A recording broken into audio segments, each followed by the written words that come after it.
The train lurched and Harry's forehead smacked against the window glass. He rubbed the spot, not the scar for once, just a regular bumped head, and watched the countryside blur past in streaks of green and gray. Rain had started somewhere north of London, fat drops racing each other sideways across the glass, and the sky had gone the color of old dishwater. Across from him, Ron Weasley was demolishing a cauldron cake with the enthusiasm of someone who hadn't eaten in days, even though they'd been working through the trolley, which is entire inventory, for the better part of an hour. "You've got chocolate on your nose," Harry said. Ron swiped at it with his sleeve and missed entirely. "So what house do you reckon you'll be in?" "Dunno. Everyone on the train keeps telling me different things." "Well, the twins said the sorting involves wrestling a troll, but they also told me once that Mum's middle name was Gertrude, and I called her that for a week before she hexed them both bald." Ron paused mid-chew. "So probably don't trust the twins." The compartment door slid open, and a girl with enormous bushy hair and the kind of expression that suggested she'd already memorized the entire train schedule leaned in. "Has anyone seen a toad? A boy named Neville's lost one." "No," Ron said, mouth full. The girl's eyes drifted to Harry's forehead, widened, then, to her credit, snapped back to his eyes. "You're Harry Potter." Yeah, she looked like she wanted to say 12 things at once and was physically struggling to pick just one. "I'm Hermione Granger. I've read about you in modern magical history and the rise and fall of the dark arts and great wizarding events of the 20th century." "Light reading," Ron muttered. "I'd better keep looking for that toad. You two should change into your robes, we're nearly there." She vanished as quickly as she'd appeared, and Harry heard her voice moving down the corridor, interrogating the next compartment with the same brisk efficiency. Ron shook his head slowly. Mental, that one, but Harry was looking out the window again. The rain had stopped, and the clouds were breaking apart like torn cotton, and through the gaps, he could see the sky turning the deep, bruised purple of early evening. Something in his chest had been tightening since they'd left London. Not quite anxiety, not quite excitement, but something older and stranger, like the feeling of remembering a dream you'd never actually had. He pressed his hand flat against the window. The glass was cold, but beneath the cold, so faintly he almost imagined it, something thrummed, like a heartbeat, like the train was alive, or the ground beneath it was, or the air itself was vibrating at a frequency just below hearing. "You all right?" Ron asked. "Yeah," Harry said. "Yeah, fine." He wasn't sure he was. Hogsmeade Station was chaos. Students poured off the train into damp evening air that smelled of pine and lake water and something else, something crisp and electric, like the moment before a thunderstorm. Harry stepped onto the platform and the thrumming in his chest intensified. He could feel it in his teeth now and the bones of his feet, as if the ground itself was humming a low, sustained note just for him. Furs years over here." Hagrid's voice boomed across the platform like a foghorn, and Harry felt a wash of relief at seeing that enormous, familiar, bearded face towering above the crowd. Hagrid spotted him and beamed. "All right there, Harry. Hi, Hagrid." They followed a steep, narrow path through dark trees. Nobody talked much. The boy who'd lost his toad, Neville, round-faced and nervous, kept sniffling beside a girl with dark braids. Then somebody gasped and the trees opened up, and there it was, Hogwarts. It hit Harry like a physical thing, not just the sight of the castle, though that was staggering enough, all towers and turrets and lit windows glowing gold against the darkening sky, reflected in the black mirror of the lake below. It was the feeling. The humming that had been building since London suddenly swelled into something immense. A chord struck on an instrument the size of the world, and every nerve in Harry's body sang with it. He stumbled. Ron caught his arm. "Whoa, you okay? Do you feel that?" Harry whispered. "Feel what?" Harry looked at the faces around him. Awed, yes, nervous, excited, scared, but nobody else looked like the ground had just shifted under their feet. Nobody else was gripping their own wrist because their pulse had gone strange and heavy, thudding in time with something vast and deep beneath the earth. Nothing, Harry said. Just it's brilliant, isn't it? Ron grinned. Wicked. They climbed into boats that moved by themselves across water so still it looked solid. Harry sat in the front of his boat and watched the castle grow larger with every passing second, and the closer they got, the more he felt it. The castle was aware. Not thinking exactly, not conscious in the way a person was, but present. Alert, like a sleeping giant stirring at the sound of a familiar voice, and it was reaching toward him. He was certain of it, as certain as he'd ever been of anything in his life. Hogwarts knew he was coming. The boats passed through a curtain of ivy into an underground harbor, and they climbed out onto rocks and damp stone, and Hagrid found Neville's toad. And then they were climbing stairs and standing in front of the biggest doors Harry had ever seen. Professor McGonagall met them there, tall, severe, Scottish, with the general demeanor of someone who had never in her life tolerated nonsense and wasn't about to start now. She explained the houses. She explained the point system. She told them to smarten themselves up. Ron tried to flatten his hair. Harry didn't bother with his. It had never listened to him, and it wasn't going to start now. The doors opened. The great hall was enormous, lit by thousands of floating candles, and the ceiling, Harry looked up and saw sky, open sky, stars appearing through the last wisps of cloud, and for a dizzying moment he felt like he might fall upward into it. 4 long tables stretched the length of the hall, packed with students, and at the far end, a high table where the teachers sat. Dumbledore was there. Harry recognized the long silver beard from the chocolate frog card. And beside him a tiny wizard who might have been standing on his chair, and a woman draped in shawls and beads, and a man with a purple turban. And a man with black hair and a hooked nose and eyes like 2 drops of ink who was staring at Harry with an expression of such complicated intensity that Harry actually looked away. But it was the castle itself that held Harry's attention. Every step he took across that stone floor sent a fresh pulse up through his legs, his spine, his skull. The magic here was so dense he could almost see it, shimmering at the edges of his vision like heat haze, pooled in the corners, running through the walls like veins of gold in rock. And all of it, every thread, every current, every ancient layer of enchantment was leaning toward him. McGonagall placed a stool at the front of the hall. On the stool she placed a hat. It was old, patched, frayed, stained. It looked like something the Dursleys would have thrown in the bin without a second thought. But when Harry looked at it, really looked, he saw something else, a depth to it, a weight that had nothing to do with fabric and thread. This hat was old the way mountains were old, the way rivers were old. It had been touching minds for 1,000 years. The hat's brim opened like a mouth, and it began to sing. Harry barely heard the words. The thrumming in his chest had become a roaring. The candles above his head flickered. He clenched his fists at his sides and breathed slowly through his nose and told himself he was fine. This was normal. This was just magic. He was in a magical school and everything was magical, and this was fine. The song ended. The hall applauded. McGonagall unrolled a scroll.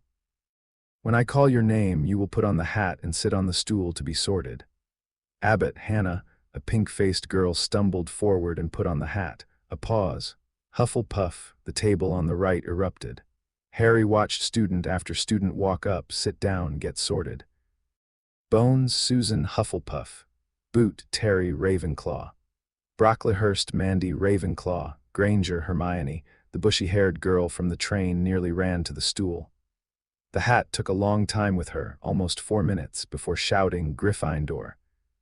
She bounded to the Gryffindor table looking like she'd just been handed the keys to the largest library in existence. More names. The thrumming grew louder. Harry's scar prickled, but distantly, almost as an afterthought, drowned out by the deeper sensation. The stones beneath his feet were warm. That wasn't normal. He could see other students shifting, looking down, frowning. The floor of the great hall was warming up. Malfoy, Draco. A pale boy with a pointed chin and white blonde hair walked to the stool with the kind of confidence that came from being told every single day of your life that you were important. The hat barely touched his head before screaming Slytherin. And Malfoy sauntered to the Slytherin table looking deeply satisfied with himself. Longbottom, Neville, the round-faced boy, tripped on his way to the stool, and Harry felt a pang of sympathy so sharp it surprised him. Neville sat there for a long time, the hat over his eyes, his hands gripping the edges of the stool so hard his knuckles went white. Finally, Gryffindor. And Neville practically fell off the stool with relief. More names. The warm stones, the humming air, the candles flickering without wind. Potter Harry, whispers exploded through the hall like fire through dry grass. Potter, the Harry Potter. Where? Harry walked forward and the whispers followed him like a tide. He sat on the stool. McGonagall lowered the hat onto his head. Darkness.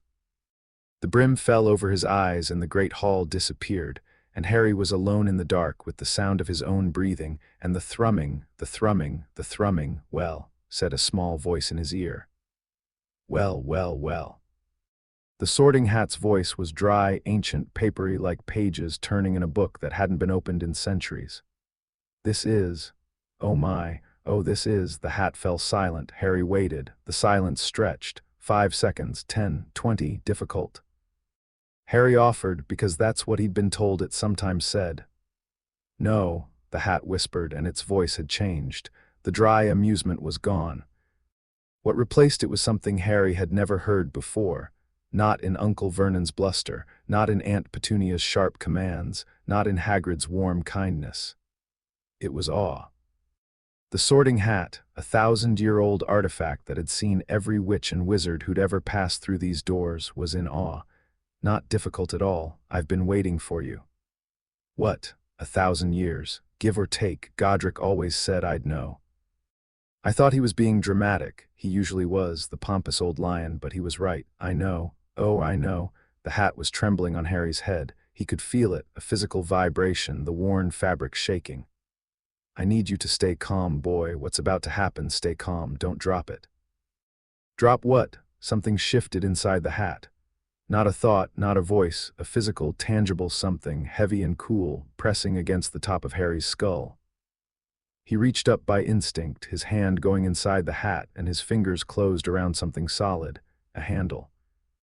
Leather-wrapped, perfectly sized for his grip, and humming, God, it was humming, the same frequency that had been building in his chest since London.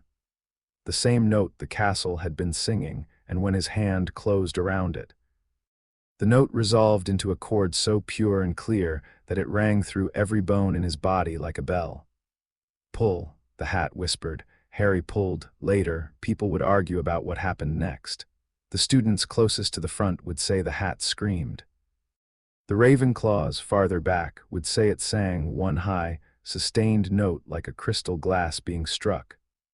Professor Flitwick, who had the best ear for magical harmonics in the building, would say it did both simultaneously, which should have been impossible. What was not in dispute was what came out of the hat. Harry's hand emerged gripping a sword. Not a short sword, not a dagger, a full long sword, 3 feet of blade that should not have fit inside a hat that barely fit on his head. The blade was silver-white, not steel-colored but genuinely luminous, throwing light across the great hall like a second set of candles had been lit. The crossguard was gold, set with rubies the size of grapes, and along the blade, etched in letters that seemed to move and breathe, were words in a language Harry didn't know but somehow understood. Take me up. Cast me away. The hat tumbled off his head and landed on the floor. Harry stood up from the stool, the sword in his right hand, and the great hall went absolutely, completely, preternaturally silent. Then the castle responded. It started with the floor. The stones beneath Harry's feet flared gold, not reflected light from the sword, but their own light, erupting from the seams between the flagstones in lines of brilliant amber that raced outward from where he stood like cracks in ice. The lines spread across the entire floor of the great hall in less than a heartbeat, turning the ground into a web of blazing gold. The suits of armor lining the walls, 12 of them, ancient decorative, standing in their alcoves since the castle was built, moved, not fell over, not toppled. Moved, they stepped forward, each one in perfect unison, and then they knelt.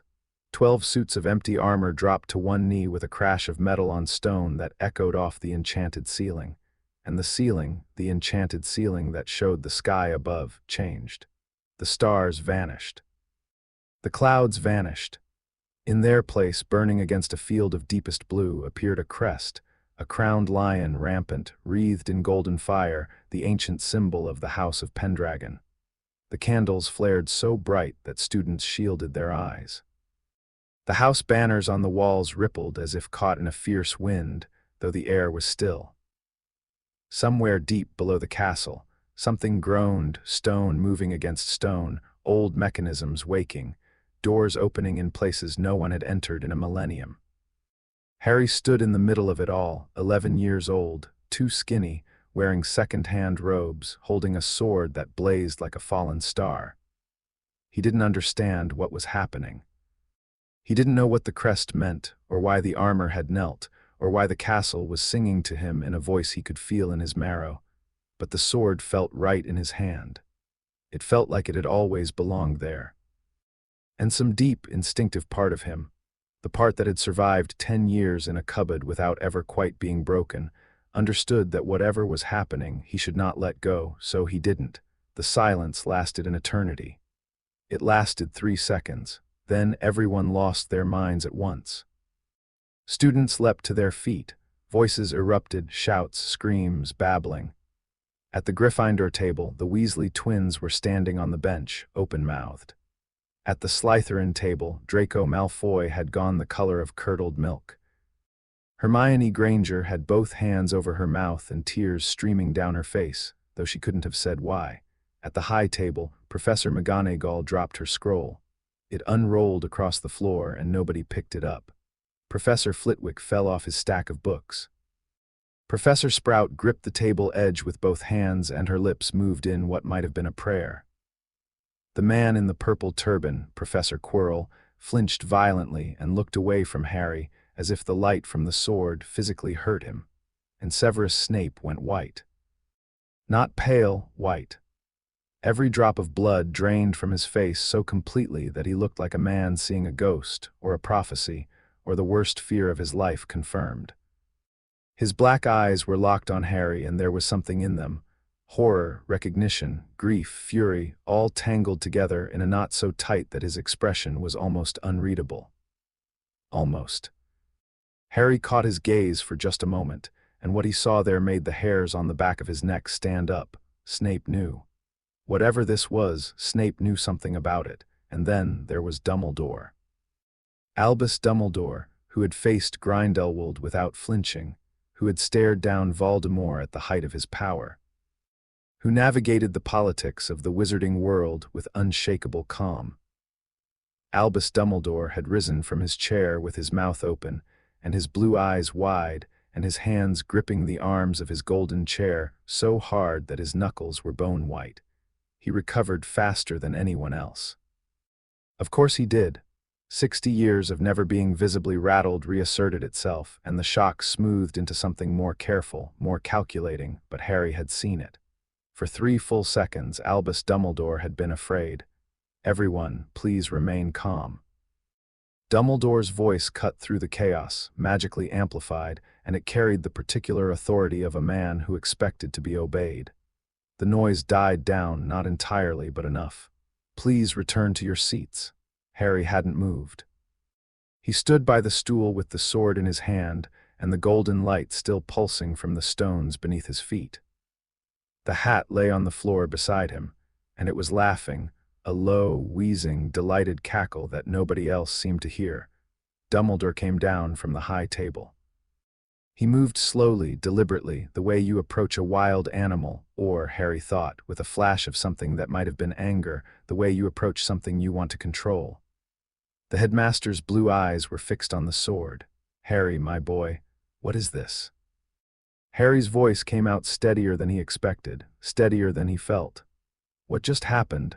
Perhaps we should discuss this in my office.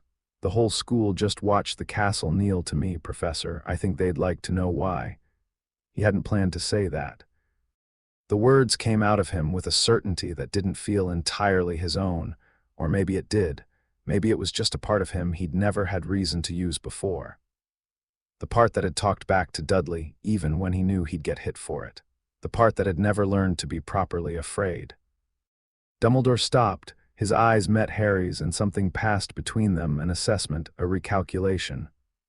The old wizard's expression shifted just slightly. "Quite right," Dumbledore said quietly. He turned to face the hall.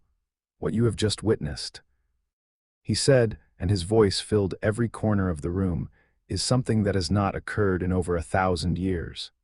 The sword that Harry holds is called Excalibur. The silence that followed was the kind you could drown in. It was placed in the Sorting Hat by Godric Gryffindor himself, who received it as a sacred trust from the last keeper of the Pendragon legacy. It was to remain hidden until the true heir drew it forth." Dumbledore paused. His eyes swept the hall, every student, every teacher, every ghost that had drifted through the walls to see what the commotion was about. "It appears that the heir has been found." The explosion of noise made the previous uproar seem like a library whisper. Silence. McGonagall's voice cracked like a whip, and the hall went quiet again, though it vibrated with suppressed hysteria. She had retrieved her scroll and her composure, though her hands were shaking. "Mr. Potter still needs to be sorted." Of all the surreal moments of the evening, this was somehow the most absurd. Harry looked at the stool, he looked at the hat on the floor, he looked at the sword in his hand. "Right," he said. "Should I?" "Sit," said the hat from the floor, still cackling. "Put me on, let's do this properly." Harry sat on the stool. He picked up the hat with his left hand, his right still held the sword, and nothing in the world could have made him let go and put it back on his head.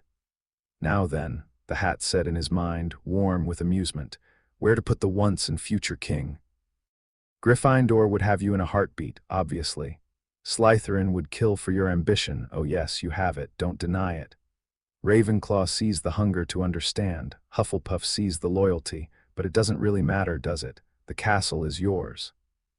All 4 houses, all 4 founders, they built this place on your ancestors' land with your ancestors' blessing. You belong to all of it." "I still need a house," Harry thought. "I need somewhere to sleep." The hat laughed. "Practical, I like that, very well. You'll do great things anywhere, but since old Godric kept my sword warm for 1,000 years waiting for you, the least you can do is Gryffindor." The Gryffindor table erupted. The Weasley twins started a chant of "We got Potter, we got the king," that spread through the table like wildfire. Harry pulled off the hat, stood, and walked to the Gryffindor table with Excalibur in his hand, and every eye in the hall followed him. He sat down between Ron and Hermione. Ron was staring at the sword with his mouth hanging open. Hermione was staring at Harry with the expression of someone doing very fast mental calculations. "Mate," Ron said faintly, "what the bloody hell? Language, Weasley." Percy Weasley said automatically from farther down the table, then looked at the ancient blazing sword sitting on the table between the bread rolls and the gravy boat, and seemed to lose the ability to speak. "Harry," Hermione said, her voice low and urgent, "do you know what this means? The Pendragon line, King Arthur, that's not just wizard history, that's the foundation of magical Britain. The Pendragon Accords established the first laws of magical governance. When Arthur's line ended, or when everyone thought it ended, that's when the Ministry of Magic was eventually formed to fill the power vacuum. If you're the true heir, that means, Hermione," Harry said. "I've been a wizard for about a month, I didn't know any of that." "Right, sorry." "It's just," she waved her hands helplessly at the sword, the golden-laced floor, the armored figures still kneeling in their alcoves, the Pendragon crest still blazing on the ceiling. "This is the biggest thing to happen to magical Britain in centuries, maybe ever." The rest of the sorting happened in a daze. Harry was dimly aware of more names being called, more students being placed, but the attention of the hall kept drifting back to him. He could feel the stares like heat on his skin. At the Slytherin table, Draco Malfoy hadn't looked away from him once, and his expression had curdled from shock into something harder, darker, more complicated. At the high table, Snape was speaking to Dumbledore in low, furious tones. Harry couldn't hear the words, but the body language was clear. Snape was angry. Dumbledore was placating, and neither of them was telling the other the whole truth. Dumbledore stood for his start-of-term speech. He said some words, nitwit, blubber, oddment, tweak, that Harry suspected were supposed to make him seem charmingly eccentric, but which, in the context of the evening, just seemed bizarre. Food appeared on the tables. People ate. Harry didn't eat. He sat with Excalibur across his knees under the table and felt the castle breathing around him. Because that's what it was doing, breathing. Slow, deep, rhythmic pulses of magic that moved through the walls, the floors, the air, and with each pulse, information trickled into Harry's mind. Not words, not images, but knowledge, spatial, structural, intuitive. He knew, suddenly, that there were 7 secret passages out of the castle. He knew that the Room of Requirement existed on the 7th floor. He knew that, beneath the castle, far below even the dungeons, there were chambers that hadn't been opened since the 12th century. "You're not eating," Neville said from across the table. He'd ended up near Harry and was clearly trying not to stare at the sword and failing completely. "Not hungry." Is that really Excalibur? That's what they're saying." Neville's round face was pale, but his eyes were bright. "My gran told me stories about King Arthur when I was little. She said the Longbottoms were sworn to the Pendragon line way back, before records. She said it was just family legend, but," he looked at the sword again, "maybe it wasn't." Something about Neville's honesty, his lack of calculation, his willingness to just say what he was thinking without trying to leverage it, something about that cut through the fog of noise and strangeness and grounded Harry. He looked at Neville properly for the first time. Soft face, scared eyes, but he'd come and sat next to the boy with the impossible sword and talked about family legends without once asking for anything. "Thanks, Neville," Harry said. "For what? For just being normal about this." Neville blinked, confused, and then smiled, a real, warm, surprised smile, like he wasn't used to being thanked for anything. "I'm not really normal about anything, honestly." "Then you'll fit right in." Dinner ended. Dumbledore made more announcements. The 3rd-floor corridor was out of bounds. The Forbidden Forest was forbidden. Quidditch trials would be held in the 2nd week. Normal school things. As if the ceiling wasn't still showing the Pendragon crest, as if the armor wasn't still kneeling. Then Dumbledore caught Harry's eye and gave a small, almost imperceptible nod toward the door behind the high table. "Mr. Potter, if you would join me for a moment after the feast." Harry stood. The hall fell quiet again, everyone watching, everyone waiting. "Bring the sword." The Hat's voice whispered from the stool where McGonagall had returned it. Harry wasn't sure if anyone else heard. He followed Dumbledore through the side door, up a moving staircase, past a gargoyle that leapt aside without being given any password, and into a circular office filled with silver instruments and sleeping portraits. Fawkes the Phoenix sat on his perch and trilled a note of greeting that harmonized with the hum of the castle in a way that made Harry's chest ache. Dumbledore settled behind his desk. Harry sat across from him. He laid Excalibur across his knees. The blade's glow had dimmed to a soft luminescence, like moonlight on water. "Harry," Dumbledore began, and his voice was different now, not the performative grandfatherly warmth he used in public, but something more careful. "What happened tonight is extraordinary. Unprecedented, in fact, within living memory. I must ask, did you have any idea about your lineage?" "No, I grew up in a cupboard under the stairs. Nobody told me I was a wizard until Hagrid showed up a month ago. Nobody's ever told me anything." Something flickered across Dumbledore's face at the word cupboard. Guilt, maybe. It was gone too fast to be sure. "The Pendragon bloodline was believed to have ended in the 6th century, Dumbledore said. "There have been rumors over the centuries, claims, none of them true.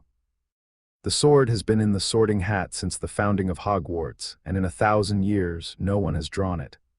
Until me. Until you. Why, that," Dumbledore said, "is the question, one to which I confess I do not have a complete answer. Excalibur chooses Harry. Not blood alone, the legends are clear on that. It requires blood, yes, but also something more, a quality of spirit, a readiness." Harry looked down at the sword. The letters along the blade had stopped moving. They read in English now, "Take me up. I'd like to keep it," Harry said. Harry. It came to me. The castle recognized me. It's mine.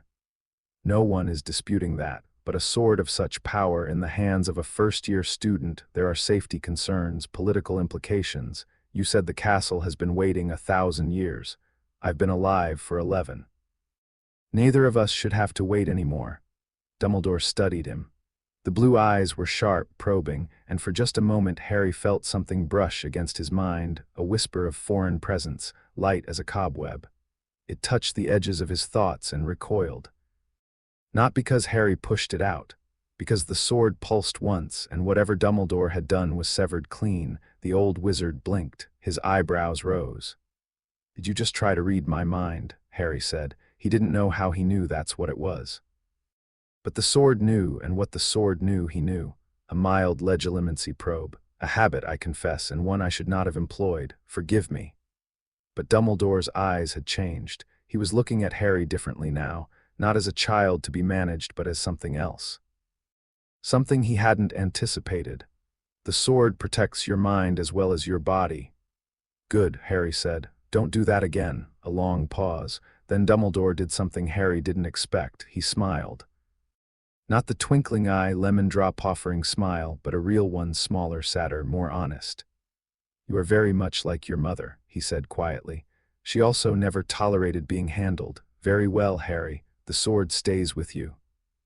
But I would ask, as a request, not a command, since I suspect commands would not go well, that you allow me to help you understand what you've been given.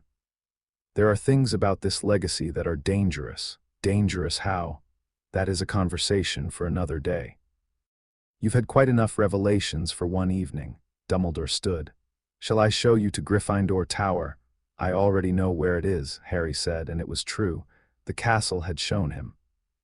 Every corridor, every staircase, every shortcut. The knowledge sat in his mind like something he'd always known and just hadn't thought about until now. Dumbledore's smile flickered. "Of course you do." Harry stood, tucked the sword under his arm with a comfort that should have felt absurd, an 11-year-old carrying a 3-foot long sword through a school, and walked to the door. He stopped. "Professor, what did Professor Snape look like when I drew the sword? I beg your pardon." He went white, like he'd seen something terrible, like he knew something. What does he know? "Severus has his own history with my mother. Yeah, I saw the way he looked at me. He knows something about this, about her." Dumbledore was quiet for a moment. "You are perceptive, Harry." "More perceptive than I anticipated. Yes, Severus knew your mother well, and yes, I believe he may have suspicions about her family history that he has not shared with me. But that, too, is a conversation for another time. You keep saying that, because it keeps being true. Good night, Harry." Harry left. He navigated the castle without hesitation, right at the tapestry, left at the one-eyed witch, up the stairs that moved for everyone else but held perfectly still for him. Portraits on the walls watched him pass and whispered to each other, and some of them, the older ones, the medieval ones, bowed. He reached the fat lady's portrait. She looked down at him, at the sword, and her eyes went wide. "Oh my," she breathed. "Oh my, oh my. The password is Caput Draconis, dear, but I don't think you need one." The portrait swung open before Harry said a word. The Gryffindor common room fell silent when he climbed through the portrait hole. Every first year was there, plus a good number of older students who'd been waiting. The fire crackled. The armchairs were deep red and gold. It felt like home in a way the Dursleys' house never had, but it was something more than that now. It felt like his. Ron was in an armchair by the fire, saving a seat. Hermione was on the floor with 3 books already open. Neville was on the couch, trying to keep his toad from escaping into the fire. "All right," Ron said as Harry sat down. "Tell us everything." So Harry told them. Not all of it. He kept Dumbledore's legilimency probe and his question about Snape to himself, instinctively, the way you keep a card in your hand until you know what game you're playing, but the rest. What the hat had said, what Dumbledore had said. What the castle was telling him, even now, a constant low murmur of knowledge and awareness that was like having a very old, very patient friend whispering in his ear. This is mental, Ron said for the fifth time. This is historical, Hermione corrected for the fifth time. Harry, the Pendragon Accords, do you know what they actually say? The original laws. Because one of them, I read this in Hogwarts, a history, just a footnote barely mentioned, one of them says that the heir of Pendragon has sovereign authority over all magical sites established during Arthur's reign. Hogwarts was established after, but on Pendragon land, with Pendragon blessing. There's an argument, a real legal argument, that you outrank the Board of Governors, that you outrank the Ministry. Hermione, Harry said, I just want to get through my first day. Right, sorry, but you should know this is going to be political. The Ministry isn't going to just let this happen. Let what happen, you. She said it with such simple conviction that it cut through everything, the noise, the chaos, the strangeness of the day, and landed like a stone in still water. She was right. He knew she was right. Whatever he was now, whatever he was becoming, the people who currently held power were not going to welcome it. The common room gradually emptied as students drifted to bed, stealing last glances at Harry and the sword. The fire burned low. Hermione gathered her books and said goodnight, pausing at the dormitory stairs. Harry, for what it's worth, I'm glad it was you. She disappeared upstairs. Neville followed, toad in hand, with a quiet goodnight Harry that carried more warmth than Neville probably knew. Ron lingered. He was looking at the sword with an expression Harry couldn't quite read. Jealous? Harry asked, not accusatory, just honest. Ron opened his mouth, closed it, opened it again. Yeah, he said, bit. I've got 5 brothers who have all done everything before me. And then I make friends with Harry Potter, and for 5 minutes I think, right, at least this is mine, this friendship, I found it. And then the hat pulls out a bloody sword, and you're the King of England. I don't think I'm the King of England, King of Magic England. I don't think that's a thing. It is now, mate. Ron rubbed his face. Look, I'm jealous. I'm going to be jealous. I'm a Weasley. It's what we do. We've got more feelings than money. But I saw the way you held that sword, and I saw the way the castle reacted, and I'm not stupid. This is bigger than being jealous about. So yeah, I'm with you. Just maybe let me be grumpy about it sometimes. Harry grinned. Deal. Good night then. Night, Ron. Ron went upstairs. Harry sat alone in the common room, the fire dying to embers, Excalibur across his knees.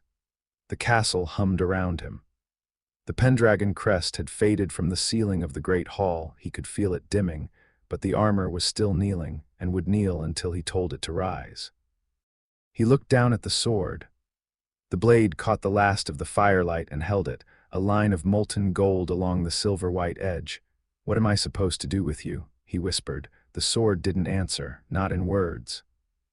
But the castle did, a gentle pulse, a warm current through the stones, the walls, the air. Welcome, it said. Welcome home, and somewhere beneath the castle, far below the foundations, deep in the bedrock of Scotland, something stirred in response. Not the castle, not the sword, something else. Something old and vast and patient that had been sleeping for a very, very long time. It opened one eye, it listened. It began to wake. Harry felt it, a flicker at the edge of his awareness, there and gone, like a shadow crossing the sun. He frowned. His hand tightened on the sword. What was that? He murmured, but the castle offered no answer. Only the fire, crackling. Only the night, deep and full of stars above the enchanted windows. Only the sword, warm in his hand, and the strange, fierce, exhilarating certainty that his life had just changed in ways he couldn't yet imagine. Harry sat there for a long time. He didn't sleep. He didn't need to. The castle kept him company, and he listened to it breathe, and the night stretched out around him like the first page of a very long story. Morning came gold and sharp through the tower windows. Harry hadn't moved from the armchair. Excalibur lay across his knees, and he felt rested in a way that had nothing to do with sleep. The castle had sustained him through the night, fed him magic like sunlight, and he'd spent the dark hours simply feeling it. The shape of Hogwarts in his mind, vast and intricate, a living puzzle of stone and spell. He knew where every student slept. He knew where every teacher was. He knew that at 3 in the morning, Dumbledore had paced his office for 2 hours, and that Snape had not slept at all. Students trickled into the common room in ones and twos, yawning, rubbing eyes. Every single one of them stopped when they saw Harry sitting there with the sword. "Is it true?" asked a second-year girl with her hair in braids. "You're really the heir of King Arthur, apparently." Can I see the sword? You can look at it." She looked. Her eyes went wide. She ran back to the dormitory to get her friends. By the time Ron came stumbling down the stairs, still buttoning his shirt, there was a small crowd. Harry stood and the crowd parted for him without anyone making a conscious decision to move. "Breakfast," Ron said. Yeah, they walked to the Great Hall together. The corridors were already buzzing, students from every house stopping, staring, whispering.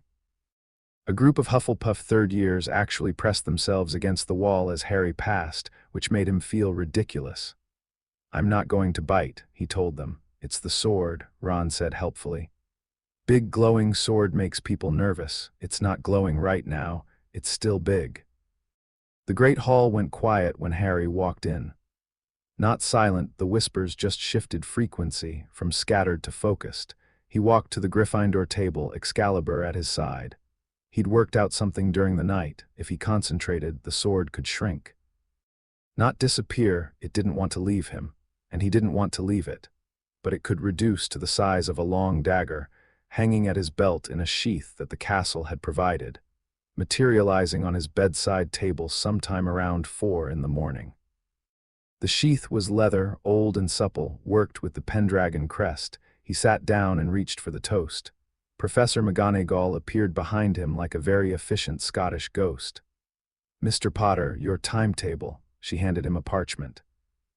"And the headmaster has asked me to inform you that you will have additional sessions on Tuesday and Thursday evenings to discuss matters pertaining to your inheritance. With Dumbledore. With the headmaster, yes. Tell him I'll think about it." McGonagall's lips went thin. That was her danger sign. Harry would learn, the thinner the lips, the closer to detonation. "Mr. Potter, when the headmaster tried to read my mind last night. I'll meet with him when I'm sure he won't do it again." McGonagall stared at him. Several emotions crossed her face in rapid succession. Shock, fury, not at Harry, he realized, but at Dumbledore, and something that looked almost like respect. "I see," she said very quietly. "I will convey your concerns." She placed the timetable on the table and left, her robes sweeping behind her with the particular swish of a woman about to have a very pointed conversation with a headmaster. "Did you just tell McGonagall that Dumbledore tried to read your mind?" Hermione whispered from across the table. "Yeah." And she looked angry at him. "Yeah." Hermione sat back, processing this. "Good," she said, and picked up her pumpkin juice. The first class was Charms with the tiny Professor Flitwick. Harry walked in with Ron and Hermione and took a seat in the middle of the room. Flitwick beamed at the class from atop his stack of books, began calling roll, and when he reached Harry's name, toppled off the books entirely, though Harry suspected this was more theatrical than genuine, since Flitwick caught himself with a neat hovering charm before he hit the floor. "Mr. Potter," Flitwick squeaked, climbing back up. "An honor, a true honor. Now, today we begin with the levitation charm. The incantation is Wingardium Leviosa. It should have been an ordinary first lesson. It wasn't." When Harry spoke the incantation and flicked his wand at the feather on his desk, it didn't just float. It rocketed upward, hit the ceiling, burst into a shower of golden sparks, and reformed in midair as a small, perfect bird that circled the room 3 times before dissolving back into a feather and drifting gently onto Harry's desk. Dead silence. "Oh my," Flitwick said softly. "Oh, that's Mr. Potter, that wasn't a levitation charm." "What was it?" "I have absolutely no idea, but it was beautiful." The rest of class was strange. Every spell Harry attempted came out differently, not wrong, not failed, but more. His levitation charm was closer to animation. His lumos didn't just produce light. It produced light that was warm and alive, and seemed to have opinions about where it wanted to shine. The magic moving through him was being filtered through something ancient and immense, and the results were unpredictable and extraordinary. Hermione, to her credit, managed her own feather on the first try. Proper levitation charm, textbook perfect. and looked both proud of herself and deeply annoyed that Harry had accidentally performed something 6 levels beyond the curriculum. "It's not fair," she said as they left class. "I studied for weeks. I didn't do it on purpose. That makes it worse." But she was grinning, and Harry grinned back, and for a moment it felt like being a normal kid at a normal school, and the sword at his belt was just an odd accessory. And the castle humming in his bones was just the pleasant warmth of a good building on a sunny day. It didn't last. They had potions after lunch, in the dungeons, with Snape. The potions classroom was cold and dim, lined with jars of things that floated in murky liquid and looked deeply unpleasant. The Slytherins were already seated when the Gryffindors filed in, and Draco Malfoy watched Harry enter with an expression of such focused intensity that Harry almost asked if he was feeling all right. Snape swept in like a bat who'd recently been insulted. The door banged shut behind him. He stood at the front of the room, black robes, black hair, black eyes, and when those eyes found Harry, they stayed. "Ah, yes," Snape said, his voice low and silky. "Harry Potter, our new celebrity," a snicker from the Slytherin side. Harry met Snape's gaze and didn't flinch. The sword hummed faintly at his side, not a warning, just awareness. It could feel Snape's hostility, but also something beneath it, something complicated. "Tell me, Potter, what would I get if I added powdered root of asphodel to an infusion of wormwood, the draught of living death?" Harry said. Snape blinked, his mouth opened, closed.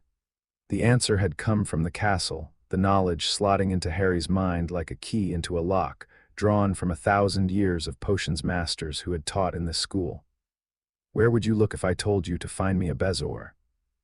Snape pressed, his voice sharpening, the stomach of a goat, though a phoenix stone works better if you have access to one. Another blink.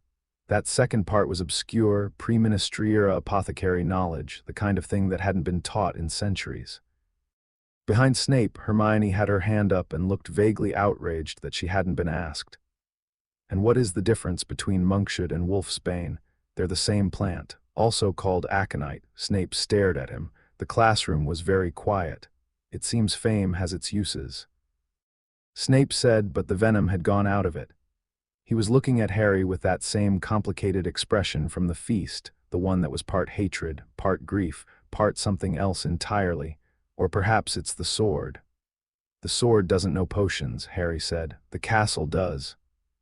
He hadn't meant to say that, but it was true, and he was tired of dancing around things, tired of people looking at him sideways and speaking in half-truths. The castle knew things. It told him things. He wasn't going to pretend otherwise. Snape's black eyes narrowed. "After class, Potter, stay." The lesson proceeded. Harry's potion was, to his own surprise, merely adequate. The castle could give him knowledge, but not muscle memory, and his hands were still the hands of an 11-year-old who'd never diced a root or stirred a cauldron before. Neville's potion melted the bottom of his cauldron. Hermione's was perfect. Draco's was technically correct, but looked like it wanted to bite someone. When class ended, the students filed out. Hermione and Ron lingered at the door.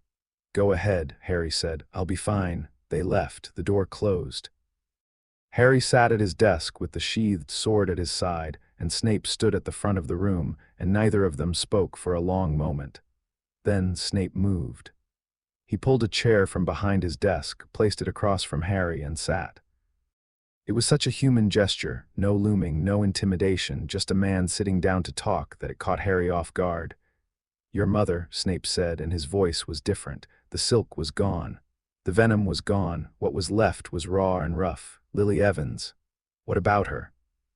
"She was Muggle-born. That's what everyone believed. That's what she believed. A witch born to a non-magical family, the first in her line." Snape's hands were in his lap, fingers interlaced, knuckles white. "She wasn't." Harry went very still. "I grew up near the Evans family. I knew Lily before Hogwarts. I was the one who told her she was a witch." A muscle in Snape's jaw twitched. "I also noticed things, odd things. The Evans household had protections on it. Ancient protections woven into the foundations of the house, the earth beneath it. I was a child, I didn't understand them, but I never forgot. Years later, after she died, I went back. I studied the remnants, and I found old magic, the oldest I've ever encountered. The same frequency, the same signature as the wards of Hogwarts. Pendragon magic, Harry said. Yes. The word came out like it cost Snape something. Your mother's line, the Evans line, was not Muggle, it was Squib. A Pendragon branch that lost its magic centuries ago went dormant, integrated into the Muggle world, but the blood remained, and in Lily, the magic resurfaced. Why didn't you tell anyone? I told Dumbledore. He said he would look into it. Snape's lip curled. He looked into it the way he looks into everything, by filing it away for future use. By the time I pressed the matter, your parents were dead and you were gone, hidden. And the sword remained in the hat, and I convinced myself it meant nothing. But you knew. When I drew the sword, you knew. I suspected. From the moment you drew that blade, I was certain. Snape leaned forward and his black eyes burned. Listen to me carefully, Potter. Your mother died because of a prophecy. But there are older prophecies, older powers. If the wrong people learn what the Pendragon line truly means, what it can do, they will come for you. Not schoolyard enemies, not the Ministry, something worse. Like what? Like the thing that killed the original Arthur. The castle shuddered. Harry felt it, a tremor in the stones, faint but real, as if the building itself had flinched. What killed Arthur? Harry asked. Snape shook his head. That is where my knowledge ends. I am a potions master, not a historian. But there are records, deep in the Hogwarts archives, sealed sections that no one has accessed since the Founder's era. If you can reach them, he stopped. You can reach them. The castle opens for you. Yeah, then find those records, learn what your ancestors knew. Because whatever it was that ended the first Pendragon, the drawing of Excalibur will wake it. The castle shuddered again. Harder this time. A jar on Snape's shelf rattled and fell, shattering on the floor. They both looked at the spreading puddle of murky liquid and the pickled thing slowly crawling across the stone. That's not normal, Harry said. No, Snape said. It isn't. They looked at each other, the son of the woman Snape had loved, and the man who had watched that woman die and carried the weight of it every day since, and something shifted between them. Not friendship, not forgiveness, but acknowledgement, recognition. Two people who knew more than they were comfortable with, standing on the edge of something vast. Thank you, Harry said, for telling me about my mum. Snape said nothing. His jaw worked. He stood, turned away, began cleaning up the broken jar with sharp, precise wand movements. Get out of my classroom, Potter, he said, but there was no bite in it. And for God's sake, learn to dice your roots properly. The castle can't do everything for you. Harry left the dungeon and walked the corridors alone. The castle was agitated. He could feel it in the restless shifting of the staircases, the flicker of the torches, the way the portraits murmured to each other in tones of concern. Whatever he'd felt the night before, that distant stirring, that opening eye, the castle felt it too, and it was afraid. He found himself, without quite intending it, standing in front of a blank stretch of wall on the 7th floor. He knew what this was. The room of requirement. The castle had shown it to him in the night, tucked the knowledge into his mind like a gift. He didn't need to walk past 3 times or think specific thoughts. He put his hand on the wall and said, "Show me Arthur's chamber." The wall dissolved. Not opened, dissolved, the stones folding away like curtains drawn aside, revealing a staircase spiraling downward into golden light. Harry descended. The air grew warmer, thicker with magic, until it felt like walking through honey. The stairs went down and down, past the level of the dungeons, past the level of Slytherin's reputed chamber, into the bedrock itself. The staircase ended at a door. It was massive, 20 feet tall, carved from a single piece of stone that had no business being this deep underground. The carvings showed scenes Harry recognized from Muggle picture books. A sword and a stone, a round table, a great battle, but with details those books never included. Witches and wizards fighting alongside knights, dragons in the sky. A tower that looked very much like Hogwarts, half-built, shining in a young sunrise. Harry drew Excalibur. The blade blazed white. He touched the tip to the door and the carvings moved, the figure stepping aside, the stone sword withdrawing from the stone, the door swinging inward with a grinding whisper that sounded like a sigh of relief. Arthur's chamber. It was vast. Cathedral-high ceilings lost in shadow, walls lined with bookshelves and weapon racks and tapestries and things Harry couldn't identify, crystalline orbs, metal instruments, suits of armor far more ornate than the ones upstairs. But at the center of the room, dominating everything, was the table. Round, massive, cut from some dark, rich wood that gleamed like it had been polished yesterday. 24 seats arranged around it, high-backed chairs carved with different crests, a lion, a serpent, a badger, an eagle, and 20 others Harry didn't recognize. The table's surface was a map. Not painted or carved but alive, a living, shifting, three-dimensional map of Britain with glowing lines running through it like veins. Ley lines. The magical arteries of the land. Harry walked to the table and placed his hand on its surface. The map responded instantly, zooming, focusing, showing him Hogwarts from above, then from within, then from below. He could see the students as points of light. He could see the wards as golden walls. He could see the ley lines converging beneath the castle like rivers meeting at a delta. And he could see, far to the south, something wrong, a dark spot. Not the absence of light, but the presence of anti-light, a stain on the map, a corruption in the ley lines, pulsing with a slow, sick rhythm. It was moving, slowly but moving, north toward Hogwarts. Harry stared at it. The castle hummed around him, anxious, watchful. The sword in his hand pulsed in time with the dark spot, a counter-rhythm, opposition. "What are you?" Harry murmured. The map couldn't tell him, but the bookshelves could, maybe. The sealed records Snape had mentioned. The 1,000 years of accumulated knowledge that the founders and their successors had stored in this room, waiting for the heir to return. Harry sheathed the sword and started reading. He lost track of time. The books were ancient, some in English, some in Latin, some in languages he didn't know but could read anyway, the castle translating for him in real time. He found histories of the Pendragon line, Arthur's rise, his wars, his rule, his fall. He found accounts of Merlin's final act, the hiding of the bloodline, the splitting of the Pendragon heritage into branches, some magical, some squib, scattered across Britain and beyond, seeds planted against the day they'd be needed. And he found references to the questing beast, an old evil. Not dark magic in the way wizards understood it, but something more primal, a creature of the deep places, born from the corruption of ley lines, drawn to the Pendragon power like a moth to flame. Every Arthur had faced it. Every generation of the Pendragon line had been tested by it. It could not be killed by ordinary means. It had to be mastered, bound, its corruption cleansed by the rightful king's connection to the land itself. And when the last Pendragon vanished, when Merlin hid the bloodline and Excalibur was sealed away, the questing beast had gone to sleep. Without a king to hunt, it had no purpose. It had sunk into the deep places and waited, until now Harry closed the book. His hands were trembling, but not with fear, with something closer to anticipation. He looked at the round table, at the 24 empty chairs, at the living map showing Britain's ley lines and the dark spot moving north. He was 11 years old. He had been a wizard for 1 month. He had been the heir of Pendragon for 1 day. And something ancient and terrible was coming, and he was the only one who could face it. He should have been terrified. A month ago he would have been. A month ago he was a boy in a cupboard, small and quiet and careful, surviving by not being noticed.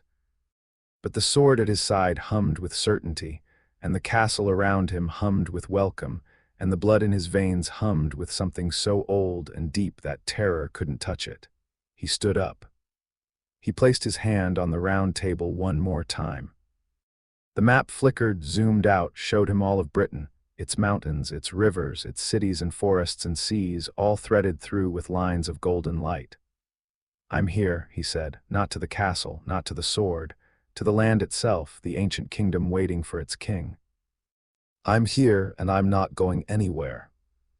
The ley lines on the map flared bright, every one of them, from Scotland to Cornwall, from Wales to the White Cliffs, a network of living light. and at its center, at its heart, standing in a room that had waited 1,000 years for exactly this moment.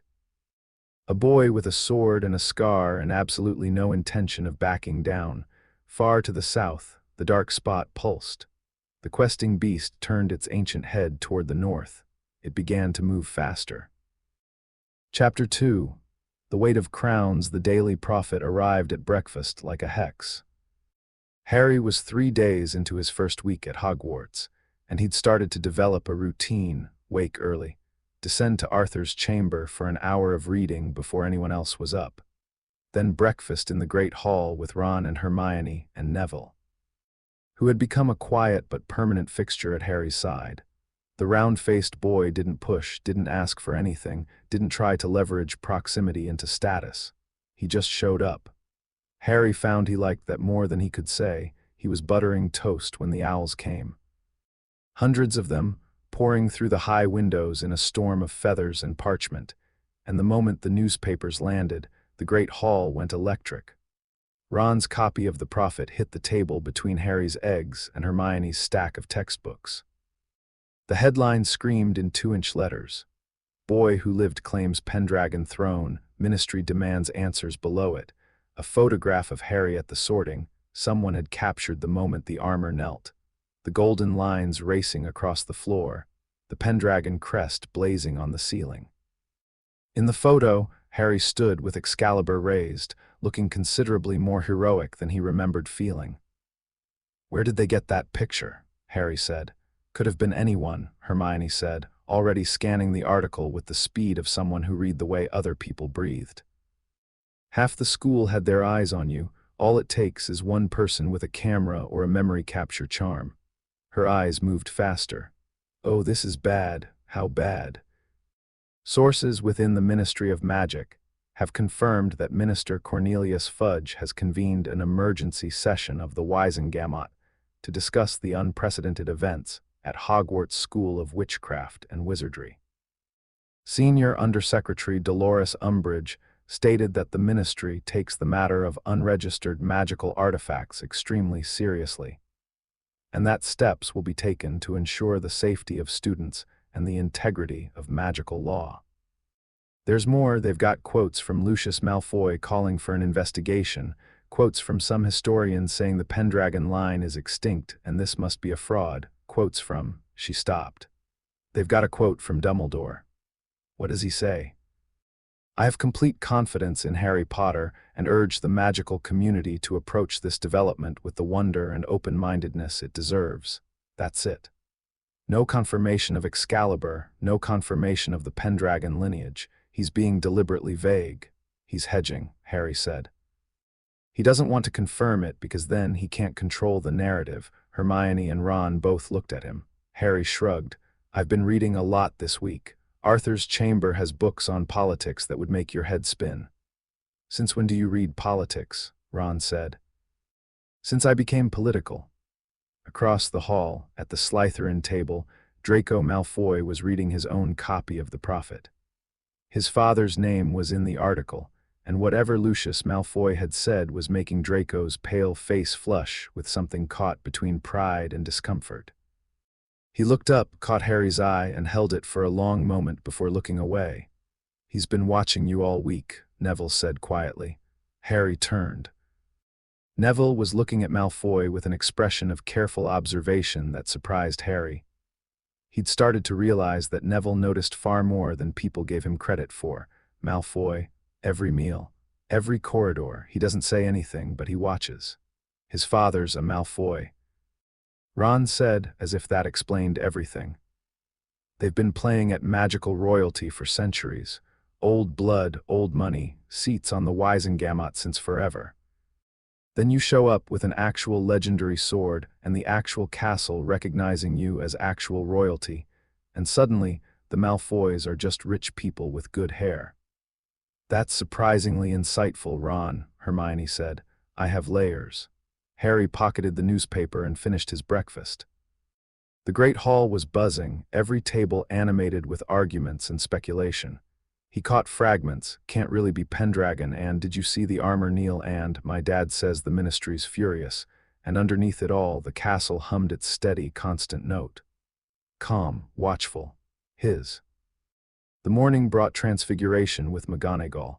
She was in fine form, brisk, precise, transforming her desk into a pig and back again with a flick of her wand that made the entire class gasp.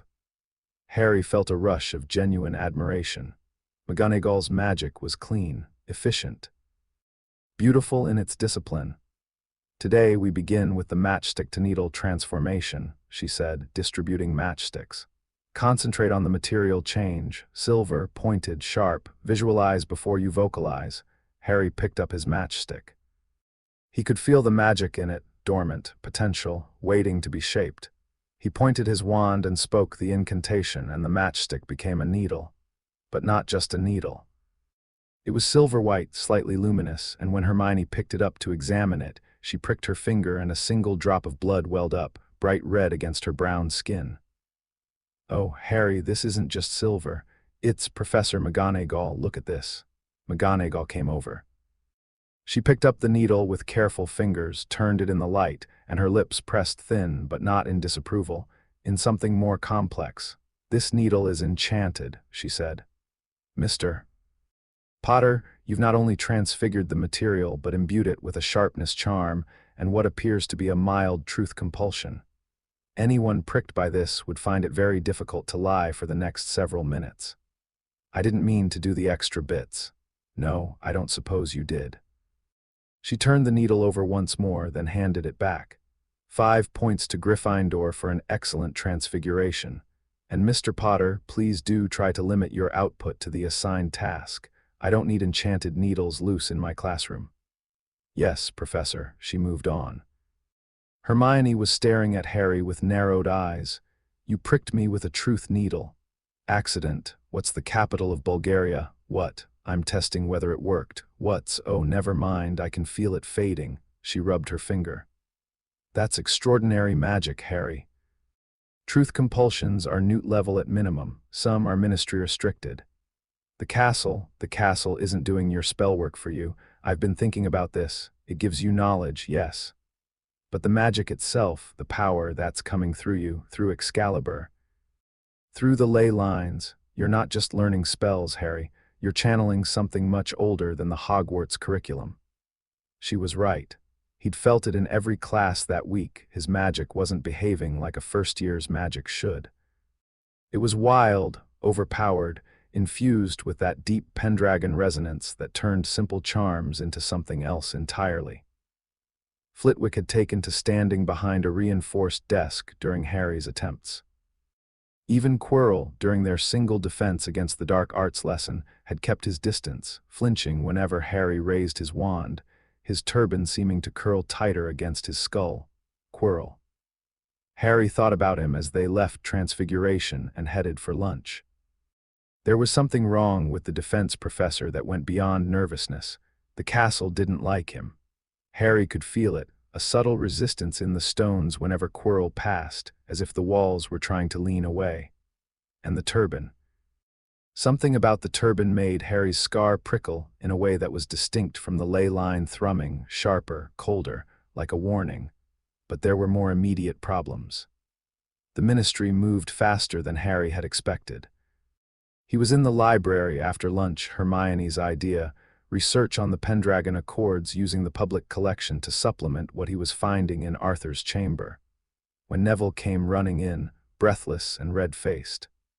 "Harry, there are people, in the entrance hall, ministry people." Harry stood, Hermione stood. Ron, who'd been pretending to study while actually napping behind a propped-up copy of Quidditch Through the Ages, jerked awake. "How many?" Harry asked. 6, maybe 7. They've got badges, and one of them is a woman in pink who looks like someone fed a toad sherbet. They moved through the castle, Harry in the lead, the others following. Students in the corridors stopped and stared, then fell in behind them, a growing procession, because news traveled fast and everyone wanted to see what would happen. By the time Harry reached the entrance hall, he had 30 students trailing him, and the castle was thrumming with something that felt distinctly like anticipation. The ministry delegation stood in the entrance hall looking deeply uncomfortable. 6 wizards in official robes, Plus the woman Neville had described, short, squat, with a broad face and a smile so sweet it could rot teeth. Wearing a cardigan so pink it was almost aggressive. Behind them, looking like he'd rather be literally anywhere else, stood a young Auror with a square jaw and an expression of forced authority.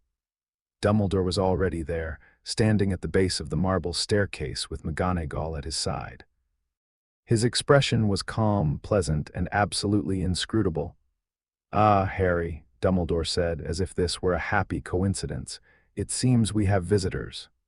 Minister Fudge sends his regards," said the woman in pink, and her voice was soft and high and girlish in a way that immediately set Harry's teeth on edge.